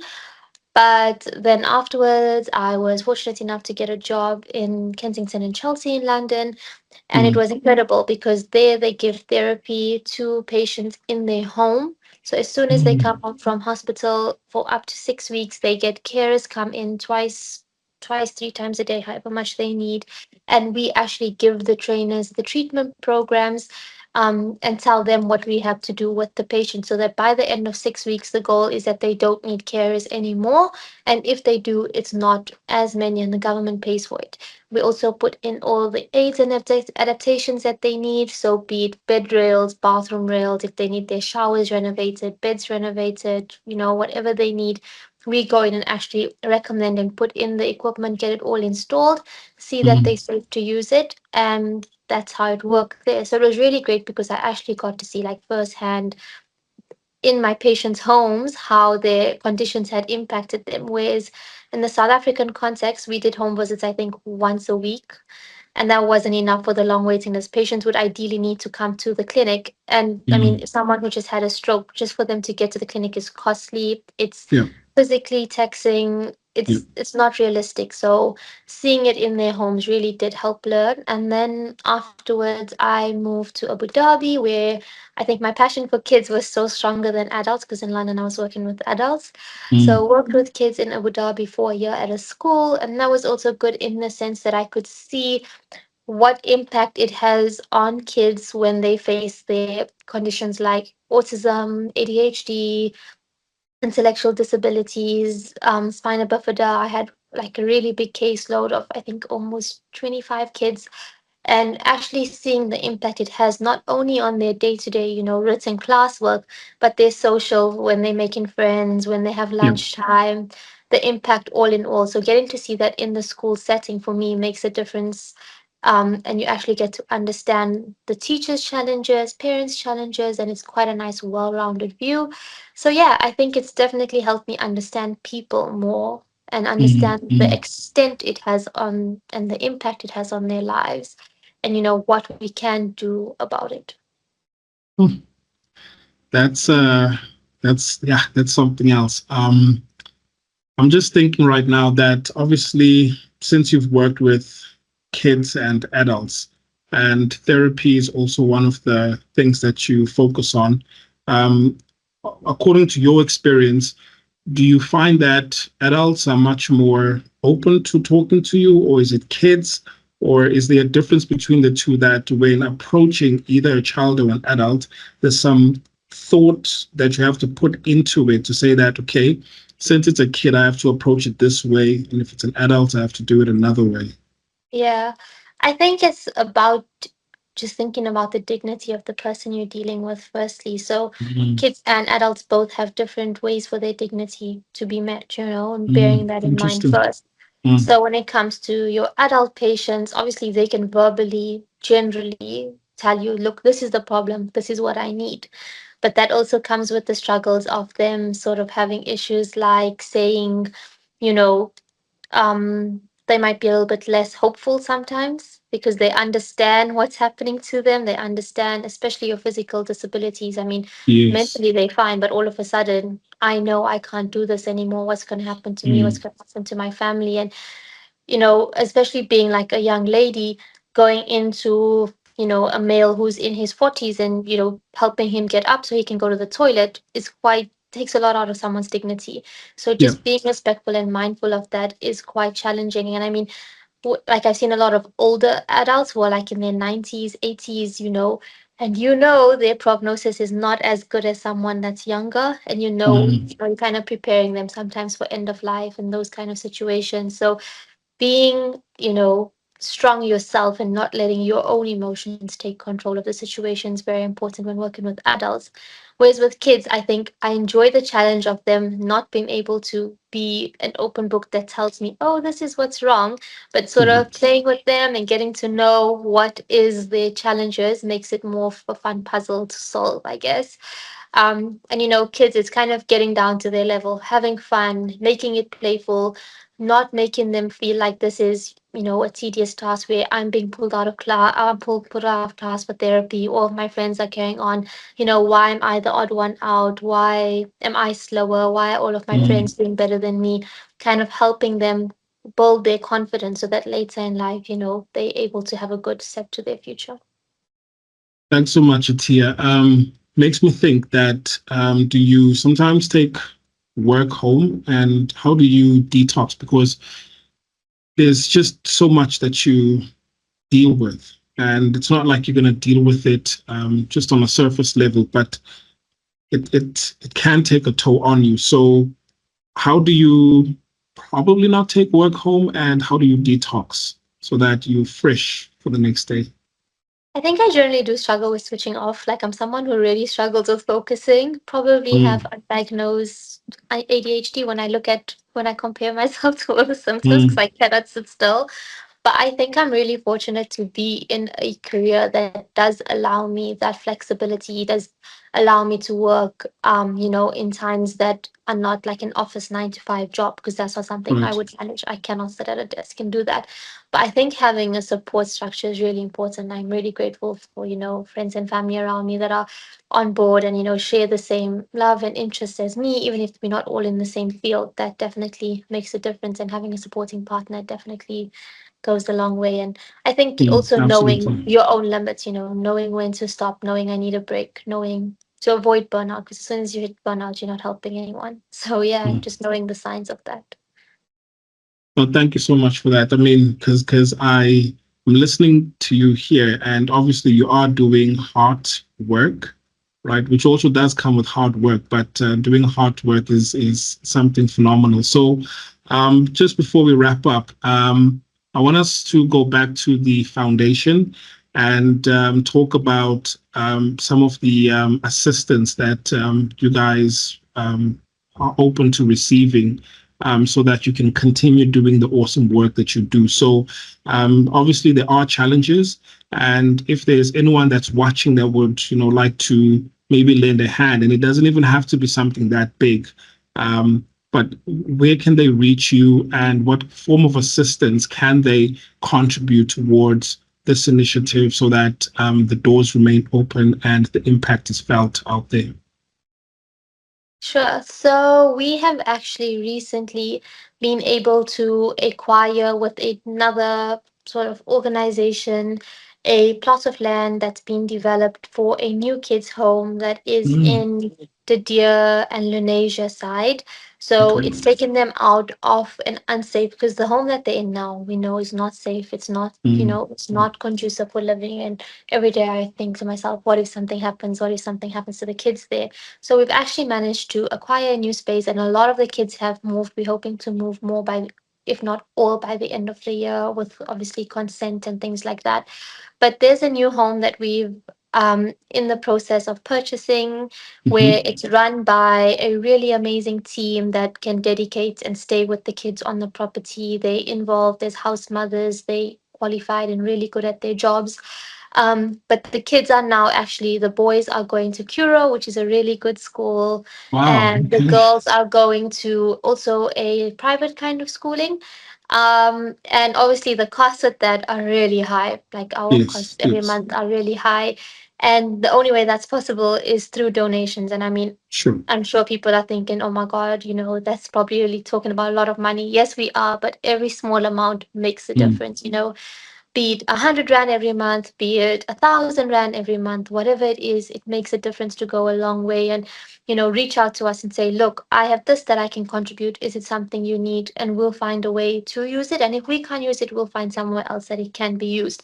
So I think whatever form of assistance you might have, be it monetary, be it, look, I'm good at this skill. I think the lady at the home spoke to us that a lot of the kids are struggling with English and writing. Literacy levels are really poor because they've obviously now have this backlog of work that they've missed out on.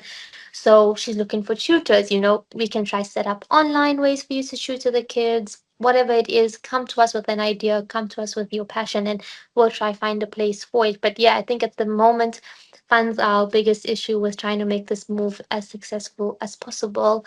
So if you are interested, you can DM us on Instagram at the Balloon Foundation. We also have email, theballoonfoundation@gmail.com, or happy for you to just pop me a message on WhatsApp on 081-428-9568. And yeah, I'll try my best to respond to you or get someone from our team to reach out to you as soon as possible. Thank you so much. Could you kindly repeat the numbers, please? Sure. So the Balloon Foundation at gmail.com, spelled as it should be. And then my phone number is 081-428-9568, or drop us a DM on Instagram at the Balloon Foundation. Thank you so much, Atia, for making the time to talk to us this morning. So to the Vooka Nation, anyone that's watching, I would encourage you to make that pledge. I mean, it could be something as simple as commitment to donate 100 Rand per month for the next year. This will definitely go a long way. So wishing you all the best, Atia. And yeah, I think also from the Vooka Breakfast Show, I mean, with some of the things that you've mentioned, there are things that we would like to donate, whether it's skill, monetary, but we'll be in conversation with regards to that. Thank you so much. It's been an honor to chat to you. Thank you for your time. Thank you.